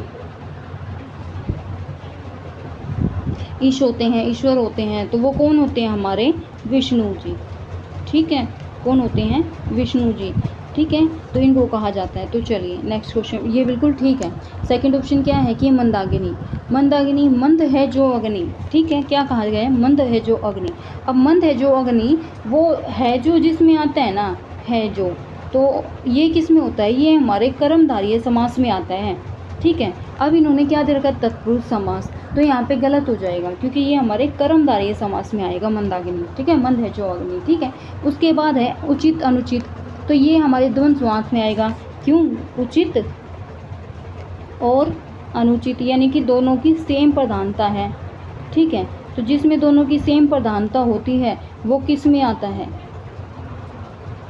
वो हमारे द्वंद्व समास में आता है। उचित और अनुचित, यानी इसके भी वैसे ही इम्पोर्टेंस है और इसके भी उतने ही इम्पोर्टेंस है। ठीक है, तो हमारा ऑप्शन नंबर जो है 3 ठीक है। लेकिन जो 4 है, 4 देखो अनुरूप। अब अनुरूप क्या हो गया? देखो अनु क्या हो गया? अनु एक तरीके से हमारा उपसर्ग हो गया। तो मैंने आपको बता रखा है कि भी जिन भी शब्दों में उपसर्ग लगता है ना तो वे अव्ययी भाव समास में आ जाते हैं। ठीक है, तो इसमें अनुरूप, तो इसमें क्या होता है? हमारे अनु आ गया तो उपसर्ग आ गया, तो हमारा ये भी ठीक है। उचित अनुचित भी ठीक है द्वंद्व समास में। ठीक है, ऋषिकेश भी ठीक है बहुब्रीहि समास में, क्योंकि इसमें कोई अन्य ही पद प्रधान होता है बहुब्रीहि समास में। ठीक है, और अब मंदाकिनी, मंदाकिनी गलत है क्योंकि यहाँ पे कर्मधारय समास आना चाहिए। ठीक है, तो हमारा ऑप्शन नंबर 2 राइट हो जाएगा। चलिए नेक्स्ट क्वेश्चन पे चलते हैं कि 120। देखो, नादान दोस्त कहानी में केशव की बहन का क्या नाम है? ये भी क्वेश्चन फ्रेंड्स 6th क्लास की आपकी एनसीईआरटी है। ठीक है, वसंत है और ये चैप्टर नंबर शायद 3 है, तो आप देख लेना। ठीक है, तो ये उसी का ही क्वेश्चन है। तो ये उसमें एक दो मतलब कि भाई बहन है दिखा रखे हैं, जो कि है नादान दोस्त में केशव और इसकी बहन का क्या नाम है? तो इसकी बहन का नाम है श्याम। ठीक है, चलिए नेक्स्ट क्वेश्चन पे चलते हैं। निम्न में से कौन सा कथन सत्य नहीं है? कबीर की रचनाओं का सबसे प्रामाणिक संकलन बीजक है। उसके बाद गुरु नानक का नसीहत नामक ग्रंथ खड़ी बोली में रचित है। निर्गुण भक्त कवि होते हुए भी दादू दयाल ने ईश्वर के सगुण स्वरूप को मान्यता दी है। संत कवियों के रज्जब दास सर्वाधिक शिक्षित संत थे। देखिए, तो हमारा कौन सा हो जाएगा? ऑप्शन नंबर राइट, तो ऑप्शन नंबर 4 राइट हो जाएगा, क्योंकि संत कवियों में रज्जब दास जो है सर्वाधिक शिक्षित कवि नहीं थे। तो यही हमारा आंसर हो जाएगा और नहीं इन्होंने पूछा है। चलिए नेक्स्ट पे चलते हैं। नेक्स्ट क्या कहता है कि किसी विकल्प में मुहावरे का सही अर्थ नहीं है। ठीक है, तो मुहावरे का सही अर्थ किस में नहीं है? एक मिनट में थोड़ा सा इस साइड कर देती हूँ ताकि आपको पूरा दिखे। हाँ, कान खड़े होना, सतर्क होना। ठीक है, बिल्कुल ठीक है कि भैया हम कहते हैं ना कि इसके तो कान खड़े हो गए, यानी कि जो बात है उसने सुनी है तो वो बिल्कुल सतर्क हो गया उस चीज़ को सुनने के लिए, उस चीज़ को करने के लिए, कोई भी काम हो तो। ठीक है, अनदेखे हाथ बटेर लगना, यानी कि बिना प्रयास के कोई भी चीज़ पा लेना, ये भी ठीक है। डेढ़ चावल की खिचड़ी पकाना, यानी किसी के वश में होना नहीं, ये गलत हो जाएगा। ठीक है, ये गलत कैसे हो जाएगा, क्योंकि डेढ़ चावल की खिचड़ी पकाने का मतलब क्या होता है कि भाई कोई भी ग्रुप है तो उससे कुछ अलग करके, उस ग्रुप से अलग होके कोई चीज़ करना। ठीक है, कि भाई हम कहते हैं ना इसके तो डेढ़ चावल अलग ही पकेंगे। ठीक है, यानी कि बहुमत से अलग होना। तो हमारा जो इसका क्या हो जाएगा, बहुमत से अलग होना।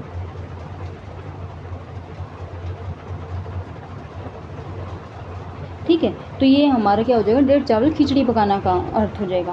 कुएं में भांग पड़ना यानी कि सभी की बुद्धि भ्रष्ट होना, ये भी बिल्कुल ठीक है। तो हमारा ऑप्शन नंबर 3 राइट हो जाएगा। 3 इन्होंने पूछा है, जो कि नहीं। ठीक है, चलिए नेक्स्ट क्वेश्चन पे चलते हैं। नेक्स्ट क्वेश्चन क्या है कि किस विकल्प के सभी शब्द वार्तनिक दृष्टि से शुद्ध हैं। अब हमें बताने शुद्ध। देखो, गत्यावरोध क्या है, गत्यावरोध आशीर्वाद, शूर्पणखा ज्योत्सना, दवाइयाँ दुरावस्था, मनोचिकित्सा रचनावली। देखो अब हमें बताएं शुद्ध कौन सा, यानी कि बाकी जो 3 ऑप्शन है वो गलत है, एक ऑप्शन है जो ठीक है। देखो गत्यावरोध आशीर्वाद, आशीर्वाद गलत हो गया। गलत कैसे हो गया, आशीर्वाद को कैसे लिखा जाता है, गत्यावरोध ठीक है। आशीर्वाद को कैसे लिखा जाता है, देखो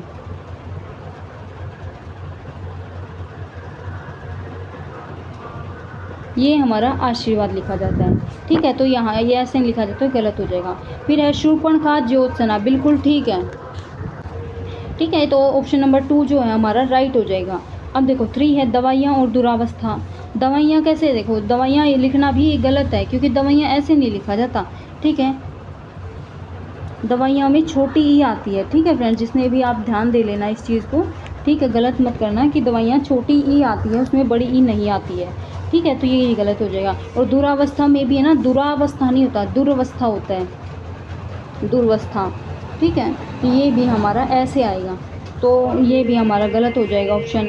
अब देखो 4 क्या है, 4 में भी मनोचिकित्सा तो ठीक है, लेकिन रचनावली, रचनावली भी गलत दे रखा इन्होंने। तो रचनावली कैसे आएगा हमारा,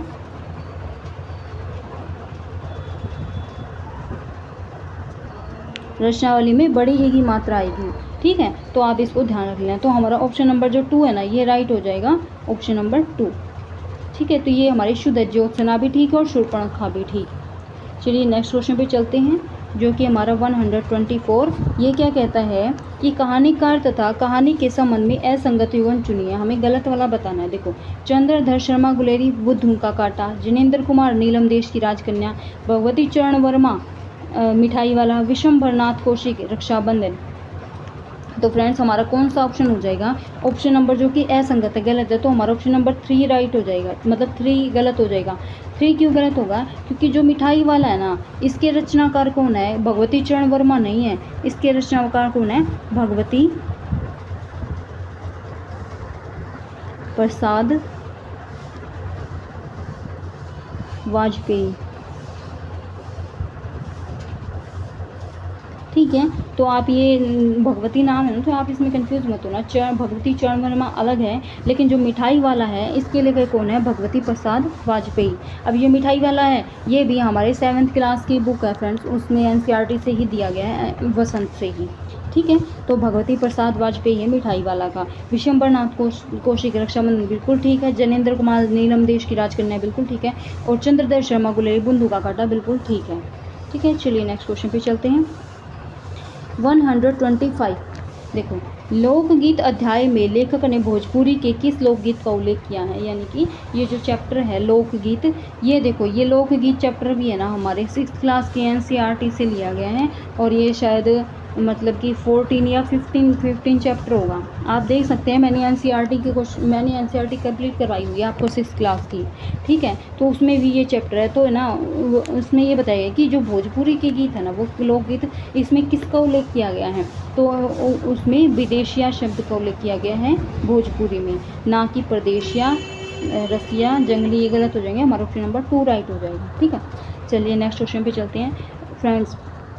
ये देखो, ये फिर से एनसीईआरटी का आ गया, ये हमारी 7th क्लास की बुक है, तो उसका क्वेश्चन है 1-3 का, ठीक है। और इसके लेखक कौन है हमारे, शिव मंगल सिंह सुमन नहीं, मैथिली शरण गुप्त नहीं, अयोध्या सिंह उपाध्याय हो जाएंगे और राममंदिर सिंह त्रिपाठी नहीं होंगे, तो हमारा ऑप्शन नंबर जो 3 राइट हो जाएगा। अब देखो, ये भी 7th क्लास की एनसीईआरटी से लिया गया है, तो फ्रेंड्स सोच के देखो कि आपको एनसीईआरटी से इसी एक पेपर में कितने क्वेश्चन मिले हैं। और फ्रेंड्स ये चीज़ हो रहा है कि भाई ये है ना पेपर 2023 का, यानी कि जस्ट हमारा पीछे जो अभी हुआ ही था वो वाला है, तो इसको ज़्यादा ध्यान में लेके चलना है, ठीक है, क्योंकि इसी टाइप का हमें आगे देखने को मिलेगा। तो हमारी एनसीईआरटी के इसमें भी कितने सारे क्वेश्चन आए हुए हैं, आप देख सकते हैं खुद, ठीक है। तो मैंने आपकी 6th क्लास की एनसीईआरटी तो करवा दी है, आप 7th क्लास की एनसीईआरटी है जो चल रही है, अगर आपको भाई मन नहीं है, लेकिन केवल एक टाइम के लिए सिर्फ सुन लो उस कहानी को, ठीक है, चला के फ़ोन अपना और सुन लो, ताकि आपको ये समझ में आ जाए कि इस कहानी में बात किस चीज़ की गई है, ठीक है। तो उस चीज़ से आप क्वेश्चन का आंसर निकाल सकते हो। अभी इन्होंने सिर्फ लेखक का नाम पूछा यहाँ पे, लेकिन बाकियों में तो चैप्टर के अंदर से पूछा है, तो उस चीज़ को याद रख लेना, ठीक है। चलिए नेक्स्ट क्वेश्चन पे चलते हैं। Next question 127। देखो ये क्या कहता है कि हमें असंगत बताना है, ठीक है। असंगत कौन सा है कि भाई राम स्वरूप चतुर्वेदी, ठीक है, राम स्वरूप चतुर्वेदी, तुलसी ही राम साहित्य की सम्राट हैं। हजारी प्रसाद द्विवेदी, तुलसी समन्वयकारी थी, उनका सारा काव्य समन्वय की विराट चेष्टा है। डॉक्टर बच्चन सिंह, कबीर भक्ति आंदोलन विद्रोह मूलक है, तो गोस्वामी का प्रतिरोधात्मक। आचार्य रामचंद्र शुक्ल, गोस्वामी के प्रादुर्भाव को हिंदी काव्य के क्षेत्र में एक चमत्कार समझना चाहिए, तो हमारा कौन सा हो जाएगा, हमारा ऑप्शन नंबर कौन सा हो जाएगा फ्रेंड्स, ऑप्शन नंबर 1 राइट हो जाएगा, क्योंकि ये गलत है कि तुलसीदास ही राम साहित्य के सम्राट है, ये राम स्वरूप चतुर्वेदी ने बताया, तो ऐसा कुछ भी नहीं कहा, तो ये हमारा यही राइट हो जाएगा, असंगति इन्होंने पूछा है, ठीक है। नेक्स्ट क्वेश्चन पे चलते हैं। अब नेक्स्ट क्वेश्चन क्या है कि भाई महादेवी जायसी कृत पद्मावत के संबंध में असत्य कथन कौन सा है। देखो, आचार्य रामचंद्र शुक्ल, पद्मावत हिंदी का प्रथम महाबड़ा काव्य है। डॉक्टर नगेंद्र, पद्मावत प्रेमाख्यान परंपरा का प्रौढ़तम काव्य है। डॉक्टर बच्चन सिंह, पद्मावत समूची हिंदी काव्य परंपरा का दुर्लभ रत्न है। डॉक्टर राम कुमार वर्मा, वर्ण विचार एवं भाव व्यंजना की दृष्टि से पद्मावत एक क्या है, अत्यंत उच्च कोटि का काव्य है, ठीक है। तो इनमें से हमारा कौन सा क्या हो जाएगा, कौन सा राइट हो जाएगा, राइट हो जाएगा ऑप्शन नंबर 4 कि भाई, एक मिनट थोड़ा सा ना दिख नहीं रहा, देखो हाँ, ऑप्शन नंबर 4 राइट हो जाएगा कि भाई डॉक्टर राम कुमार वर्मा जो है वर्ण विचार एवं भाव व्यंजना की दृष्टि से पद्मावत एक अत्यंत उच्च कोटि का काव्य है, तो ये इन्होंने असत्य पूछा, तो असत्य ही कथन हमारा ऑप्शन नंबर 4 हो जाएगा, ठीक है। चलिए नेक्स्ट क्वेश्चन पे चलते हैं। तो नेक्स्ट क्वेश्चन क्या कहता है कि स्वर्ण श्रृंखला और लाल किरण में रेखांकित शब्द क्या हैं। देखो, स्वर्ण श्रृंखला, अब श्रृंखला की विशेषता क्या होगी, स्वर्ण यानी सोना, ठीक है। किरण की विशेषता क्या होगी, लाल की, वो लाल है, तो ये हमारे कौन से, देखो संख्या में कोई संख्या की बात की गई है, नहीं, कोई भी संख्या की बात नहीं की गई। परिमाण की बात की गई है, नहीं, परिमाण की बात भी नहीं की गई, जिसको मापा या तोला जा सके, ऐसी भी कोई बात नहीं है। सार्वनामिक यानी कि किसी व्यक्ति के बारे में बात की गई है कि जैसे मैं, तुम, यह वह, ऐसा भी कुछ नहीं है। तो हमारा जो है ना इसमें गुण बताया गया है कि भाई वो सोने की श्रृंखला है, कैसी श्रृंखला है, सोने की श्रृंखला है, और जो किरण है वो कैसे किरण है, लाल किरण है, उसका गुण बता दिया, तो ये हमारा गुणवाचक विशेषण हो जाएगा, ठीक है। चलिए नेक्स्ट क्वेश्चन पे चलते हैं। नेक्स्ट क्वेश्चन क्या कहता है कि भाई, हाँ 130, कि भाई विभिन्नताओं को दृष्टिगत रखते हुए शिक्षण कार्य करवाना चाहिए। विभिन्नताओं को यानी कि हर बच्चे की जो अपनी अपनी अलग अलग होते हैं हर बच्चे, तो उनकी जो विभिन्नताएं हैं तो उनको दृष्टिगत ध्यान में रखते हुए शिक्षण कार्य करवाना चाहिए। उक्त कथन किस सिद्धांत को परिभाषित करता है। उद्देश्य एवं चयन विभाजन का सिद्धांत, व्यक्तिगत विभिन्नता का सिद्धांत, अभ्यास का सिद्धांत या स्वाभाविकता का सिद्धांत। देखो, अब विभिन्नताओं को ध्यान में रखना है ना, तो वो व्यक्तिगत भिन्नताओं की बात कर रहा है कि भी हर व्यक्ति अपने आप में अलग होता है, तो हमारा जो ऑप्शन नंबर 2 है ना, ये राइट हो जाएगा, ठीक है। चलिए नेक्स्ट क्वेश्चन पे चलते हैं। नेक्स्ट क्वेश्चन क्या है कि अष्टछाप कवियों के संबंध में कौन सा कथन असंगत है। देखो, अष्टछाप कवियों में कुम्भनदास कनिष्ठ कवि थे। नंददास कृत रास पंचाध्यायी रोला छंद में रचित सर्वश्रेष्ठ रचना है। आचार्य रामचंद्र शुक्ल ने सूरदास को जीवनोत्सव का कवि नाम से पुकारा है। परमानंद दास ने वल्लभाचार्य से दीक्षा ग्रहण की थी। तो हमारा कौन सा हो जाएगा फ्रेंड्स, हमारा ऑप्शन नंबर 1 राइट हो जाएगा, जो कि है असंगत है, क्योंकि अष्टजात कवियों में कुम्भनदास कनिष्ठ कवि थे, ऐसा बिल्कुल भी नहीं है। ठीक है, चलिए नेक्स्ट क्वेश्चन पे चलते हैं। नेक्स्ट क्वेश्चन हमारा 132, ये क्या कहता है, देखो प्रत्यय की दृष्टि से कौन सा विकल्प असंगत है, हमें क्या बताना है, गलत बताना है। देखो कृतिका प्लस ए है, इसमें क्या है, कार्तिकेय है, बिल्कुल ठीक है। संस्कृति प्लस आयन, संस्कृतायन, बिल्कुल ठीक है ये भी, क्योंकि इसमें आयन प्रत्यय है। ठीक है। विदेह प्लस ई, इसमें भी विदेही है। ठीक है। नौका प्लस ईला नुकीला, देखो नौका प्लस ईला नुकीला नहीं हो सकता, ये क्या होगा, नोक प्लस ईला हो सकता है। ठीक है, जब जाके ये क्या बनेगा, हमारा नुकीला बनेगा। ठीक है, नोक प्लस ईला, नौका प्लस ईला नहीं बन सकता। अब नौका क्या होती है, एक तरीके से नाव को कहा जाता है ना। ठीक है, तो फिर ये वो और उस सेंस में भी ऐसे बनेगी नौका। ठीक है, तो इसीलिए हमारा जो है ऑप्शन नंबर 4 जो है ये गलत हो जाएगा, और यही हमारा इन्होंने पूछा है, असंगत पूछा है। ठीक है, चलिए नेक्स्ट क्वेश्चन पे चलते हैं। देखो नेक्स्ट क्वेश्चन क्या है कि चिड़िया की बच्ची कहानी में उद्धृत कथन, बोली चिड़िया तुम कहाँ रहती हो, तुम मुझे नहीं जानती, किसका कथन है। देखो फ्रेंड्स, ये भी हमारी है ना 7th क्लास की है। ठीक है, कौन सी हो जाएगी, ये भी 7th क्लास से ली गई है हमारी। तो आप है ना ये इस चीज़ को ध्यान में रखा करो कि भाई NCERT की काफ़ी क्वेश्चन आते हैं, तो भाई यानी कि 5 से 7 क्वेश्चन मैंने अभी आपको दिखाए हैं, तो ये इतने क्वेश्चन आए हुए हैं।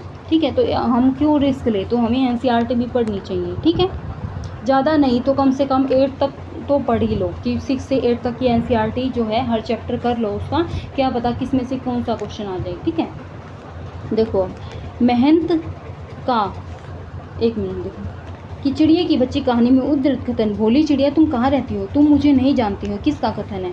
तो ये किसका कथन है, ये हमारे माधवदास जी का कथन है। ठीक है, तो हमारा ऑप्शन नंबर 3 राइट हो जाएगा। चलिए नेक्स्ट क्वेश्चन पे चलते हैं। देखो अब ये फिर से भैया आ गया हमारा NCERT का क्वेश्चन। देखो संसार पुस्तक है, अध्याय पत्र मूलत किस संग्रह से लिया गया, ये भी 6th क्लास से लिया गया है। ठीक है, 6th क्लास के NCERT से। देखो पिता के पत्र पुत्री के, अब इसमें है ना जैसे मेरे मुंह से नहीं लगे, पिता के पत्र पुत्री के नाम है। देखो इसमें पुत्री के पत्र पिता के नाम नहीं, इसमें ना पिता जो है पंडित जवाहरलाल नेहरू का है ये चैप्टर। ठीक है, और वो अपनी पुत्री के लिए ये लिखते हैं। ठीक है, जो पत्र होते हैं अपनी पुत्री के लिए लिखते हैं। तो ये देखो पुत्र के पत्र माता के नाम नहीं, पिता के पत्र पुत्री के नाम। ठीक है, यानी एक पिता अपनी पुत्री के लिए लिखता है, और पिता कौन होता है, हमारा जवाहरलाल नेहरू जी जो हैं, पंडित जवाहरलाल नेहरू जी वो हैं। ठीक है, और अपनी पुत्री के लिए इसमें पत्र लिखते हैं, जो कि शायद इलाहाबाद में हैं। भाई के पत्र, ये भी बिल्कुल होता है, तो हमारा ऑप्शन नंबर 3 राइट हो जाएगा। तो फ्रेंड्स मैं आपको बार बार कह रही हूँ कि NCERT से क्वेश्चन आते हैं और आए हुए भी हैं, और इस पेपर को ज़्यादा लेके चलना सीरियस, क्योंकि ये हमारा 2023 का ही है, ध्यादा पुराना पेपर नहीं है, बल्कि जो रिसेंट में पीछे हुआ है वही पेपर है। तो इसको हमेशा मतलब कि अभी इस पेपर के लिए जो आप दोगे उसको, इस पेपर को ध्यान में रख के चलना। ठीक है, चलिए नेक्स्ट क्वेश्चन पे चलते हैं। अनुचित विकल्प बताना है जो कि गलत है। देखो ये चीज़ है ना, ये चीज़ याद रखना है कि भी जो छंद करते हो ना, तो आपको ये चीज़ ज़रूरी याद रखनी है कि भी कितने कितने चरण होते हैं, कितने कितने वर्ण होते हैं, मात्राएं कितनी होती हैं। ठीक है, तो देखो 2 हाथ छंद के विषम चरणों में 13 मात्राएं होती हैं, बिल्कुल ठीक है। हर गीति का छंद के प्रत्येक चरण में 26 मात्राएं होती हैं, नहीं फ्रेंड 26 मात्राएं नहीं होती, इसमें कितनी होती हैं, 28 मात्राएं होती हैं। ठीक है, तो ये हमारा गलत हो जाएगा। रोला अर्ध समात्रिक छंद है जिसके प्रत्येक चरण में 24 मात्राएं होती हैं, बिल्कुल ठीक है। कवित छंद के प्रत्येक चरण में 31 वर्ण होते हैं, 16 से 15 वर्णों पर यति होती है, ये भी बिल्कुल ठीक है। देखो फ्रेंड ये जो क्वेश्चन है ना आपका, इसमें ना आपकी जो आंसर की है उसमें आंसर दिखा रखा है हमारा ऑप्शन नंबर 2 और 3, ऐसे करके ऑप्शन नंबर 2 और 3 दे रखा है। ठीक है, तो देखो मुझे तो समझ में नहीं आया कि ये क्यों दिया है, क्योंकि है ना देखो ऑप्शन नंबर 2 ही हमारा गलत है इसमें, क्योंकि है ना जो कि जिसमें 26 नहीं 28 होते हैं मात्राएं। ठीक है, तो मेरे हिसाब से सेकंड बनना चाहिए, क्योंकि है ना थर्ड है, थर्ड में 24 मात्राएं होती हैं, और बिल्कुल ठीक है। ठीक है, तो आप इस तरीके से इसको देख के चल सकते हो, बाकी आप देख लेना आपको जो समझ में आए। ठीक है, तो हमारा ऑप्शन नंबर 2 राइट हो जाएगा। चलिए नेक्स्ट क्वेश्चन पे चलते हैं।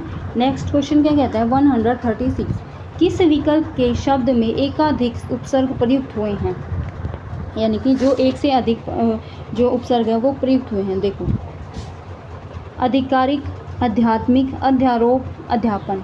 आधिकारिक अधिकार, प्लस एक, सॉरी इन्होंने क्या कहा है कि उपसर्ग का है ना, तो आगे यानी अधि प्लस कारिक, आधिकारिक हो गए, यानी इसमें अधि प्रत्यय जुड़ा है। ठीक है, आध्यात्मिक में भी अधि प्रत्यय जुड़ा है, आध्यात्मिक में अधि प्लस आत्मिक, आध्यात्मिक। अध्यारोप में भी देखो अध्यारोप हो जाएगा, अध्यारोप क्यों हो जाएगा, देखो अधि, ठीक है, अध्यारोप, अधि प्लस आरोप, आ प्लस रोप, यानी कि इसमें दो उपसर्ग हैं, एक अधिक यानी एक से अधिक है। तो ये हमारा जो ऑप्शन नंबर 3 है ना, ये रहता है, इसमें अधि उपसर्ग भी है, आ उपसर्ग भी है, रोपना क्या है, रोप एक तरीके का मूल शब्द हो जाएगा। तो दो उपसर्ग है ना, तो ये हमारा ऑप्शन नंबर 3 राइट है। अध्यापन में भी अधि प्लस आपन, ठीक है, ऐसा नहीं हो सकता, तो अध प्लस जो है आपन होता है, अध्यापन हो जाएगा। ठीक है, तो हमारा ऑप्शन नंबर जो 3 है ना, ये राइट हो जाएगा, क्योंकि इसमें 3 है। ठीक है, चलिए नेक्स्ट क्वेश्चन पे चलते हैं। अर्थ की दृष्टि से वाक्य वर्गीकरण में कौन सा युग्म असंगत है, यानी कि हमें गलत बताना है। अर्थ की दृष्टि से वाक्य में देखो, भारत एक सुंदर देश है, विधानार्थक वाक्य है, विधानार्थक वाक्य। आपका बोलना उचित नहीं है, निषेधार्थक वाक्य है। हो सकता है वह शाम को आए, संकेतार्थक वाक्य है। यहाँ बैठ जाओ, मेरी प्रतीक्षा करो। देखो मैं आपको बताती हूँ, आज्ञार्थक वाक्य। देखो विधानार्थक क्या होता है कि जिस वाक्य में क्रिया के करने या होने से कोई सूचना मिलती है, ठीक है, तो वो हमारा क्या हो जाता है, वो हमारा विधानार्थक वाक्य होता है कि क्रिया के कोई चीज़ करने या होने से हमें कोई सूचना मिलती है। और एक चीज़ हो कि भाई कोई भी जनरल चीज़ होती है जो कि है ना, मतलब कि कॉमन होती है, बहुत सामान्य सी चीज़ होती है, उसका कोई फ़र्क नहीं पड़ता कि भाई भारत एक सुंदर देश है, हाँ ठीक है भाई सुंदर देश है, बस इसका कोई ज़्यादा प्रभाव तो नहीं पड़ा ना, तो वो भी हमारे विधानार्थक में भी आ जाएगा। ठीक है, जैसे गाय हमें दूध देती है, तो भाई हाँ भाई देती है, कॉमन सी चीज़ है, सबको पता है इस बारे में, तो ये भी क्या हो गए, हमारे विधानवाचक वाक्य हो गए। ठीक है, विधानार्थक वाक्य हो गए, तो ये सेम ही है। ठीक है, अब ये फर्स्ट तो ठीक है, इन्होंने असंगत पूछा है, आपका बोलना उचित नहीं है, निषेधार्थक वाक्य, ये बिल्कुल ठीक होते हैं। निषेधार्थक वाक्य क्या होते हैं, निषेधार्थक वाक्य वो होते हैं कि भाई जो कोई भी वाक्य हो उसमें नेगेटिव सेंस आता है, यानी मना करने की चीज़ें आती हैं, जैसे कि आपका बोलना उचित नहीं है, ये नहीं जिसमें आता है ना, तो वो क्या हो जाता है, हमारा वाक्य भी निषेधार्थक वाक्य हो जाता है। ठीक है, तो ये भी बिल्कुल ठीक है, निषेधवाचक। उसके बाद है थर्ड की हो सकता है वह शाम को आ जाए। देखो हो सकता है वह शाम को आए, अब देखो हो सकता है यह एक तरीके की है ना संभावना है, संदेह है, डाउट है, क्योंकि उसको पक्का नहीं पता कि वो आएगा ही, तो ये क्या है, डाउट है, तो ये संदेहवाचक वाक्य में आएगा फ्रेंड्स,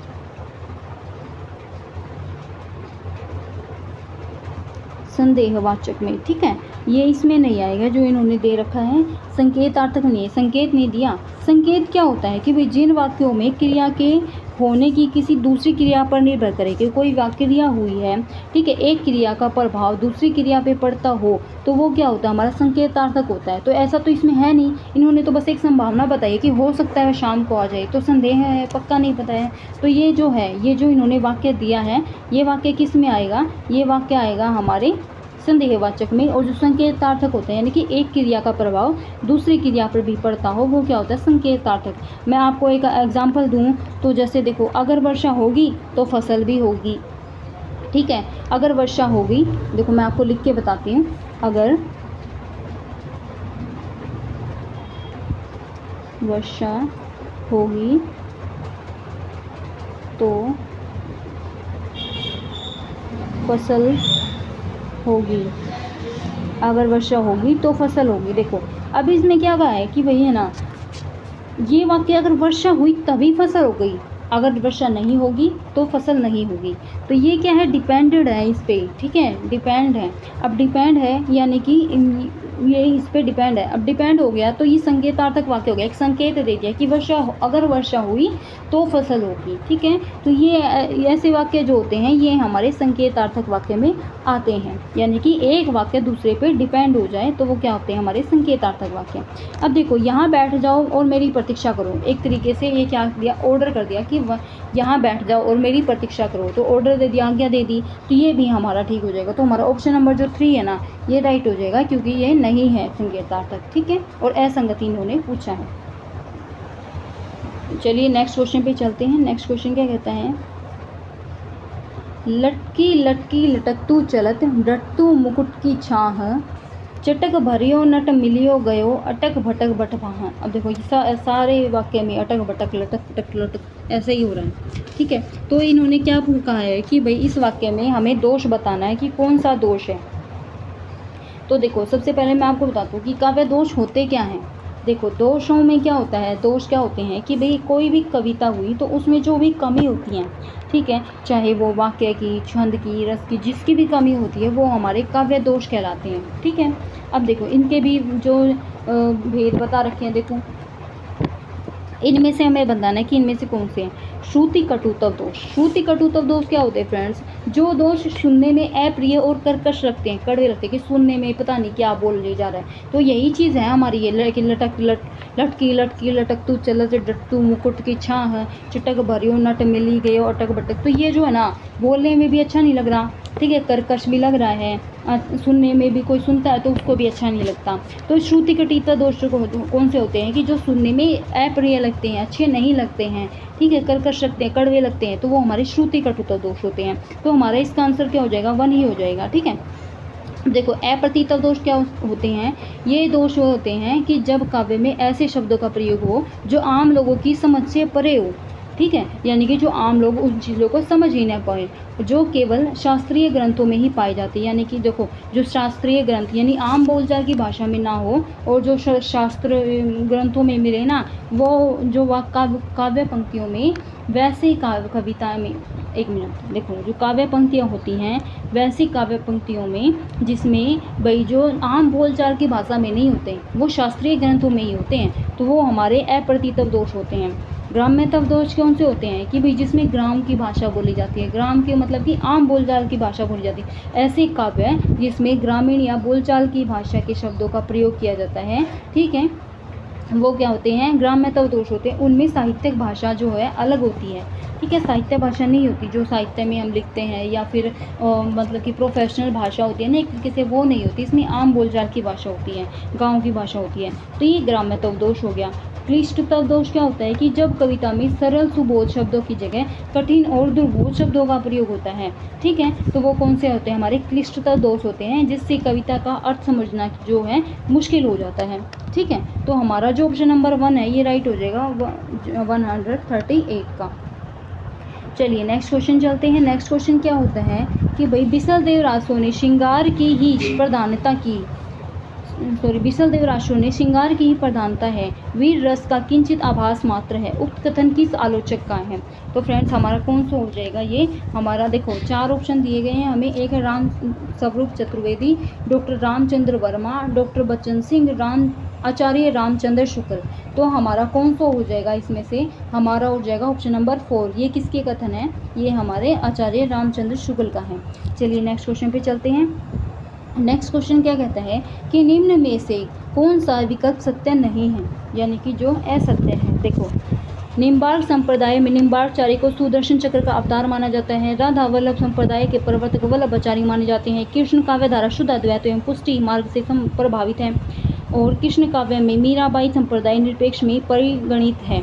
तो हमारा कौन सा है जो कि सही नहीं होगा, ठीक है, इन्होंने नहीं पूछा है। तो फ्रेंड्स हमारा ऑप्शन नंबर कौन सा राइट हो जाएगा, जो कि है ऑप्शन नंबर 2 कैसे हो जाएगा कि राधा वल्लभाचार्य के प्रवर्तक वल्लभाचार्य माने जाते हैं, ये बिल्कुल गलत है, क्योंकि राधा वल्लभाचार्य के प्रवर्तक वल्लभाचार्य नहीं माने जाते। कौन माने जाते हैं, हित हरिवंश माने जाते हैं, ठीक है, हित हरिवंश, ठीक है। तो हित हरिवंश जो है ये हमारे राधा वल्लभ संप्रदाय के प्रवर्तक माने जाते हैं। ये मत सोचना है कि वल्लभ लिखा है तो वल्लभाचार्य होंगे, नहीं, यहाँ गलत हो जाएगा हमारा, ठीक है। तो वल्लभाचार्य के राधा वल्लभ संप्रदाय के प्रवर्तक हित हरिवंश माने जाते हैं, जो कि क्या है, ये हमारे संप्रदाय के प्रवर्तक हैं, ठीक है। चलिए नेक्स्ट क्वेश्चन पे चलते हैं। नेक्स्ट क्वेश्चन क्या कहता है कि आदिकाल के नामकरण में असंगत विकल्प चुनिए। अब हमें असंगत चुनना है, यानी कि जो आदिकाल का नामकरण है कई कवियों ने अपने अपने अनुसार किया है, तो कौन से है। देखो संधि चारण काल डॉक्टर राम कुमार वर्मा, बिल्कुल ठीक है। बीज वपन काल आचार्य हजारी प्रसाद द्विवेदी, बिल्कुल ठीक है, नहीं बिल्कुल ठीक नहीं है, ये गलत है, ठीक है। वीर काल जो है विश्वनाथ प्रसाद मिश्र, बिल्कुल ठीक है। और सिद्ध सामंत काल जो है पंडित राहुल संस्कृतियन, बिल्कुल ठीक है। तो गलत क्यों है भैया? क्योंकि जो बीज वपन काल है ना, आचार्य हजारी प्रसाद द्विवेदी ने नहीं कहा, ये किसने कहा है? हमें महावीर प्रसाद द्विवेदी ने कहा है। ठीक है, महावीर प्रसाद और द्विवेदी लिख लेना भाई, क्योंकि नीचे जगह नहीं है, इसे मैं लिख ही देती हूँ। तो महावीर प्रसाद द्विवेदी जो हैं उन्होंने ही बीज वपन काल कहा है, आचार्य हजारी प्रसाद द्विवेदी ने नहीं कहा है। ठीक है, हजारी प्रसाद द्विवेदी ने कौन सा कहा है? आदिकाल ही कहा है। ठीक है, हजारी प्रसाद द्विवेदी ने। और एक और है हमारे रामचंद्र जी शुक्ल, इसमें नहीं दे रखा, तो रामचंद्र जी शुक्ल ने क्या कहा है? आदिकाल को वीर गाथा काल कहा है। ठीक है, तो वीर गाथा काल किसने कहा है? आचार्य रामचंद्र शुक्ल ने, तो इसको भी ध्यान रख लेना। ठीक है, नेक्स्ट क्वेश्चन पे चलते हैं। नेक्स्ट क्वेश्चन क्या है हमारा कि हिमालय की बेटियां। देखो अब ये चैप्टर जो है हमारे 7th क्लास की एनसीईआरटी से आ गया, और 7th क्लास की जो शायद सेकंड चैप्टर है ये हमारा हिमालय की बेटियां। तो ये देख लो आपकी कितने क्वेश्चन आते हैं। ठीक है, अब देखो ये जो है कि अध्याय में काका कालेलकर ने नदियों के को किस नाम से पुकारा। देखो अब ये जो है ना, ये काका कालेलकर ये एक कवि हैं, लेकिन ये कौन से कवि हैं? ये कवि इस चैप्टर के नहीं है कि भाई इस चैप्टर के जो लेखक हैं वो इस चैप्टर के लेखक नहीं है। ये कभी ये समझो कि भाई इस चैप्टर के लेखक नहीं, इस चैप्टर के अंदर एक लाइन दे रखी है कि काका कालेलकर ने नदियों को किस नाम से पुकारा है, तो वो जो है वो ये लाइन है, तो उस लाइन में ये इनका नाम आया हुआ है, तो वहाँ से क्वेश्चन उठा के बना दिया इन्होंने। तो ये देख लो ये आप कि भाई आपको एनसीईआरटी है ना वो पढ़नी ही पड़ेगी। सिर्फ कई बच्चे क्या करते हैं कि भाई चैप्टर का नाम पढ़ा और उनके लेखक का नाम पढ़ लिया, बस इतना ही पढ़ के चले जाते हैं, इससे काम नहीं चलेगा। ये चैप्टर के अंदर से लाइन उठा के दी गई है एनसीईआरटी की। ठीक है, अब देखो किस नाम से पुकारा है, तो देखो अंबिका के नाम से नहीं, पार्वती के नाम से नहीं, जीवनदायिनी के नाम से नहीं, लोक माता के नाम से पुकारा है। ठीक है, कि भाई जो का अध्याय में हिमालय की बेटी अध्याय में काका कालेलकर ने नदियों को किस नाम से पुकारा है? लोक माता के नाम से पुकारा है। ठीक है, चलिए नेक्स्ट क्वेश्चन पर चलते हैं। नेक्स्ट क्वेश्चन क्या है कि भाई रीतिकाल के संबंध में अनुचित विकल्प चुनिए जो कि उचित नहीं है। आचार्य रामचंद्र शुक्ल के मत में चिंतामणि रीतिकाल के प्रवर्तक हैं। आचार्य विश्वनाथ प्रसाद मिश्र ने समूचे रीतिकालीन कवियों को 3 श्रेणियों में विभक्त किया है। मतीराम कृत ललित ललाम छंद शास्त्र से संबंधित महत्वपूर्ण ग्रंथ है। डॉक्टर बच्चन सिंह के मतानुसार पद्माकर रीतिकाल के अंतिम श्रेष्ठ कवि हैं। तो कौन सा हो जाएगा फ्रेंड्स हमारा ऑप्शन? तो हमारा ऑप्शन नंबर कौन सा हो जाएगा? ऑप्शन नंबर हो जाएगा 3, जो कि हमारा अनुचित है कि मतीराम कृत ललित ललाम छंद शास्त्र से संबंधित महत्वपूर्ण ग्रंथ है, ये गलत हो जाएगा और यही हमारा आंसर हो जाएगा। ठीक है, चलिए नेक्स्ट क्वेश्चन पे चलते हैं। नेक्स्ट क्वेश्चन क्या कहता है कि प्रकाशन की दृष्टि से प्रेमचंद के निम्न उपन्यासों का सही कालक्रम कौन सा है? देखो ये सेवा सदन रंगभूमि कायाकल्प गबन, सेवा सदन गबन कायाकल्प रंगभूमि, तो ये सारे ही क्या हैं, मतलब 4 हैं, ये चारों ही क्या हैं हमारे प्रेमचंद जी के उपन्यास हैं। अब इनमें ये बताना है कि कालक्रम यानी कि कौन से टाइम हुआ था। देखो सबसे पहले मैं आपको बता दूं जो सेवा सदन है, सेवा सदन ये कब हुआ था? सेवा सदन आया था हमारा सबसे पहले, कब आया था?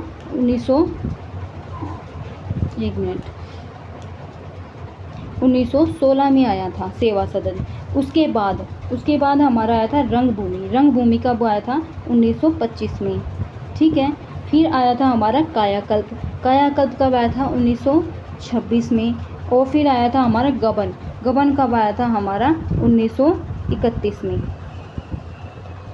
ठीक है, तो सबसे पहले हमारा सेवा सदन आया। सेवा सदन किसमें है भाई? इसमें है, तो ये दोनों हम पहले ही कट कर देंगे। ठीक है, फिर आया हमारा रंगभूमि। रंगभूमि कब आया? 1925 में, तो रंगभूमि इधर दे रखा है, तो ये हमारा 2 भी गलत हो जाएगा। ठीक है, तो हमारा ऑप्शन नंबर 1 ही राइट हो जाएगा। सबसे पहले सेवा सदन आया 1916 में, फिर आया रंगभूमि 1925 में, फिर आया कायाकल्प 1926 में, और फिर आया गबन 1931 में, तो हमारा ऑप्शन नंबर 1 राइट हो जाएगा। ठीक है, चलिए नेक्स्ट क्वेश्चन पे चलते हैं। नेक्स्ट क्वेश्चन है 145। क्या कहता है कि काव्य शोभाया कर्तारो धर्मा गुणा तद शयित हेत वस्त्रलंकारा, अलंकार के संबंध में उपयुक्त परिभाषा किस आचार्य की है? तो आचार्य मम्मट, आचार्य भामा, आचार्य वामन, आचार्य दंडी।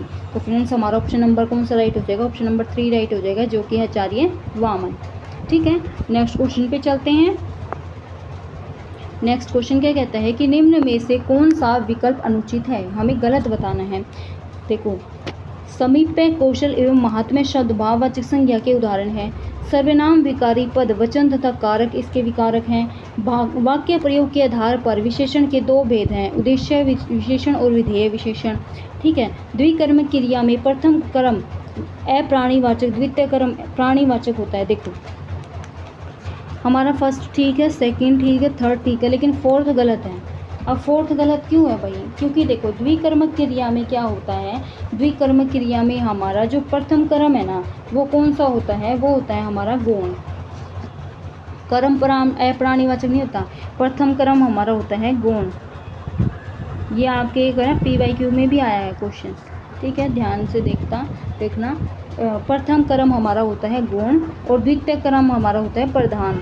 ठीक है, गौण को ही हम क्या कह सकते हैं, गौण को हम क्या कह सकते हैं, इसको अप्रधान भी कह सकते हैं। ठीक है, तो हमारा प्रथम कर्म गौण या अप्रधान होता है और जो लास्ट जो कर्म होता है, द्वितीय कर्म जो होता है वो हमारा प्रधान होता है। ठीक है, तो हमारा जो ऑप्शन नंबर इसमें 4 राइट हो जाएगा। अनुचित पूछा है, अनुचित ही ये है। ठीक है, चलिए नेक्स्ट क्वेश्चन पे चलते हैं। नेक्स्ट क्वेश्चन क्या कहता है कि काव्य गुण के संबंध में कौन सा कथन असत्य है। अब देखो दोष का मैंने बताया था, तो गुण क्या होता है, गुण वही होता है जो कविता में भाई अच्छी चीज़ें हों। ठीक है, कविता की अच्छी चीज़ें और कविता की जो कमियां होती हैं वो हमारी काव्य दोष हो जाती हैं। ठीक है, अब असत्य बताना है।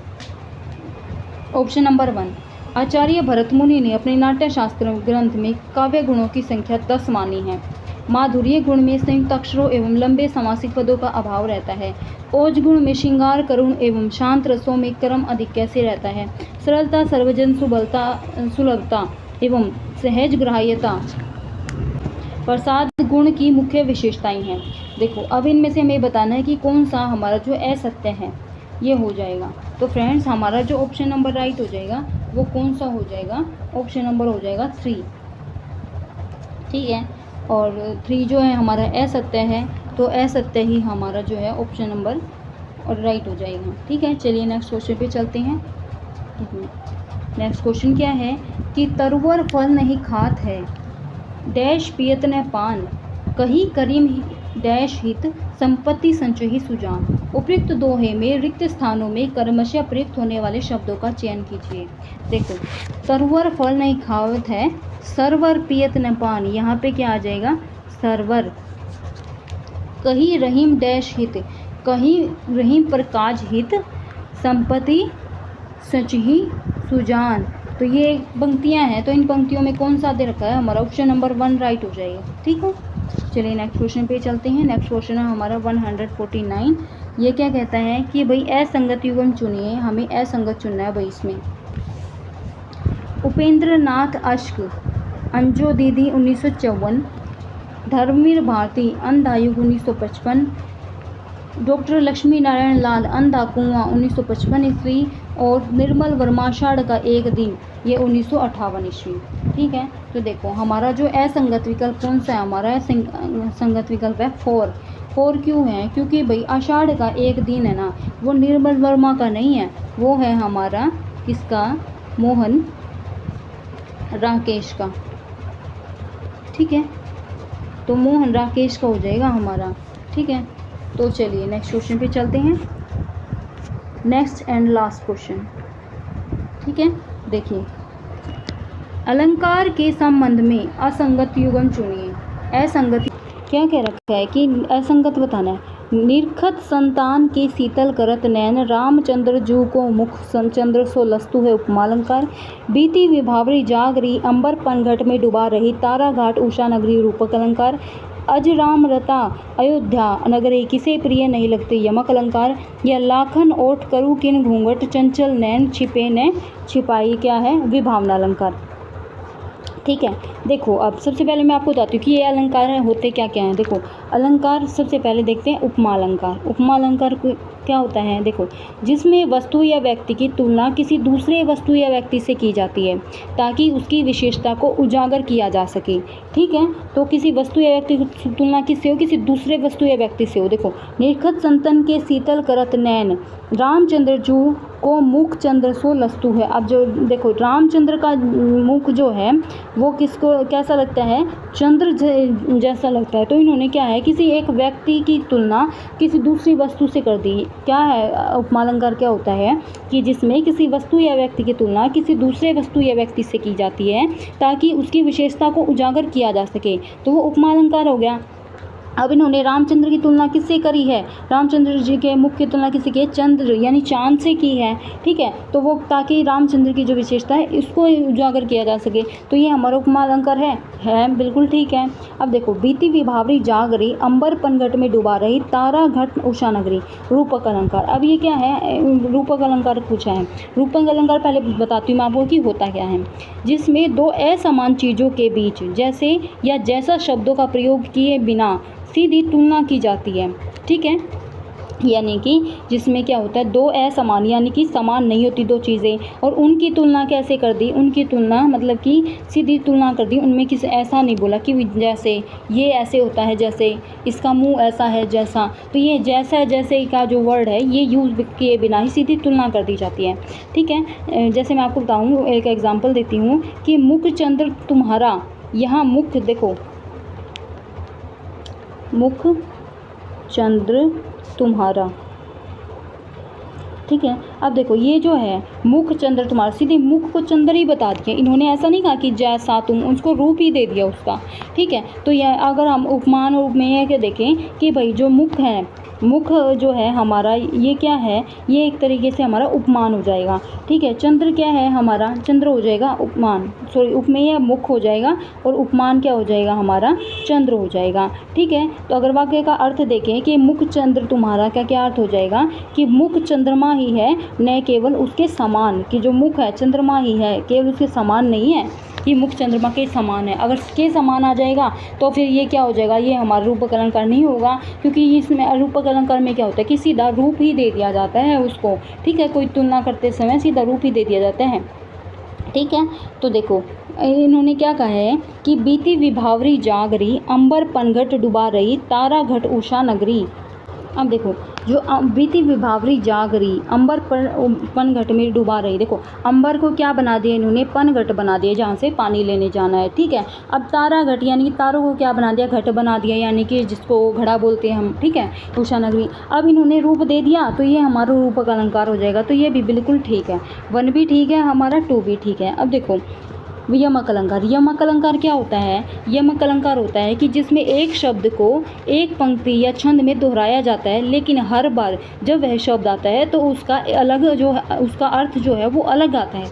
यानी कि जब एक शब्द को एक पंक्ति में बार बार ले दिया जाता है ना, और लेकिन इसमें अर्थ अलग हो गया, इसमें अर्थ अलग हो गया, इसमें अर्थ अलग हो गया, तो ये क्या हो जाता है हमारा यमक अलंकार होता है। यानी कि एक शब्द एक पंक्ति में बार बार आए लेकिन अर्थ भी अलग आए। ठीक है, हाँ देखो, अज रामरता अयोध्या नगरी किसे प्रिय नहीं लगती। अब देखो इसमें तो कोई ऐसा वर्ड है नहीं जो बार बार आया हो। ठीक है, और आ भी जाता है तो उसका अर्थ भी देखना पड़ता है हमें कि अलग अलग होना चाहिए। तो इसमें तो ऐसा है नहीं कि कोई भी शब्द बार बार आया हो, तो इसीलिए हमारा जो है ये गलत हो जाएगा। ठीक है, क्योंकि इन्होंने असंगत ही पूछा है। ठीक है, असंगति हो जाएगा। अब देखो 4 क्या है, लाखन ओट करो किन घूंघट, चंचल नैन छिपाए न छिपे, विभावना अलंकार। अब देखो विभावना अलंकार क्या होता है, विभावना अलंकार होता है कि जहाँ बिना किसी कारण के कोई प्रभाव उत्पन्न होता है, यानी कि जहाँ कारण के न होते हुए भी कार्य का होना पाया जाए, वहाँ क्या होता है, विभावना अलंकार होता है। ठीक है, अब देखो लाख करो किन घूंघट, चंचल नैन छिपाए न छिपे, तो इसमें भी क्या है भाई, वो घूंघट कर रही है, चंचल नैन जो छिपाए न छिपे, इसमें कोई कारण नहीं है एक चीज़ करने का। ठीक है, लेकिन फिर भी वो चीज़ें हो रही हैं, तो ये विभावना अलंकार में हो जाएगा, और हमारा जो आंसर है वो कौन सा हो जाएगा, 3 हो जाएगा, जो कि है यमक अलंकार। ठीक है, तो आपके जो क्वेश्चन आंसर है फ्रेंड्स यहाँ पे फिनिश होते हैं। और भाई जिसको भी अगर वीडियो अच्छी लगी है तो वीडियो को लाइक कीजिएगा। ठीक है, अपने फ्रेंड्स के पास शेयर कीजिएगा। चीज़ें समझ में आई हैं तो प्लीज़ कमेंट करिएगा, ताकि मुझे मेरा भी मोटिवेशन बढ़े। और आपके लिए इसका एक और पेपर है जो कि हमारा PGT का है, वो और करवाना रहता है फ्रेंड्स। ठीक है, पीजीटी का पेपर है ये और करवाना रहता है 2023 का। आज हमने टीजीटी का पेपर कंप्लीट किया है। तो वीडियो कैसी लगी है ज़रूर कमेंट में लिख के बताइएगा। अच्छी लगी है तो लाइक भी कीजिएगा, और अगर आपको ऐसी ही वीडियो चाहिए तो चैनल को सब्सक्राइब कीजिएगा। और अब हमारे जो PYQ हो जाएंगे, एक पीजीटी की वीडियो और बनाऊँगी जब, ठीक है। और ये आपके लिए जो थी ये हमारी टीजीटी की थी। तो आगे ना ये करने के बाद मैं सोच रही हूँ कि जो ये हमने पढ़े हैं तो इनमें से जो मेन टॉपिक है, जैसे ये गुण का टॉपिक है, ठीक है, अलंकारों का टॉपिक है, विशेषण का टॉपिक है, डिटेल वाइज जो कि इसमें आ रही हैं क्वेश्चन आंसर, ठीक है, तो मैं वो करवाऊँ। अगर आप चाहते हैं कि मैं ऐसा करवाऊँ तो आप कमेंट में लिख के बता दीजिएगा। और जैसे कि ये हमारे शब्द शक्ति हैं, ये भी इसमें काफ़ी आए हुए हैं, जैसे देवनागरी लिपि है तो इसकी डिटेल भी हमें करनी चाहिए। तो ऐसे एक एक टॉपिक लेके मैं चाहती हूँ कि मैं जो है इसमें मेन चीज़ें हैं वो आपको करवाऊँ, ठीक है। अगर आप भी ऐसा चाहते हैं तो कमेंट में लिख दीजिएगा, ठीक है। और बाकी फ्रेंड्स आगे मिलते हैं हम नेक्स्ट वीडियो में, ठीक है। Thank you.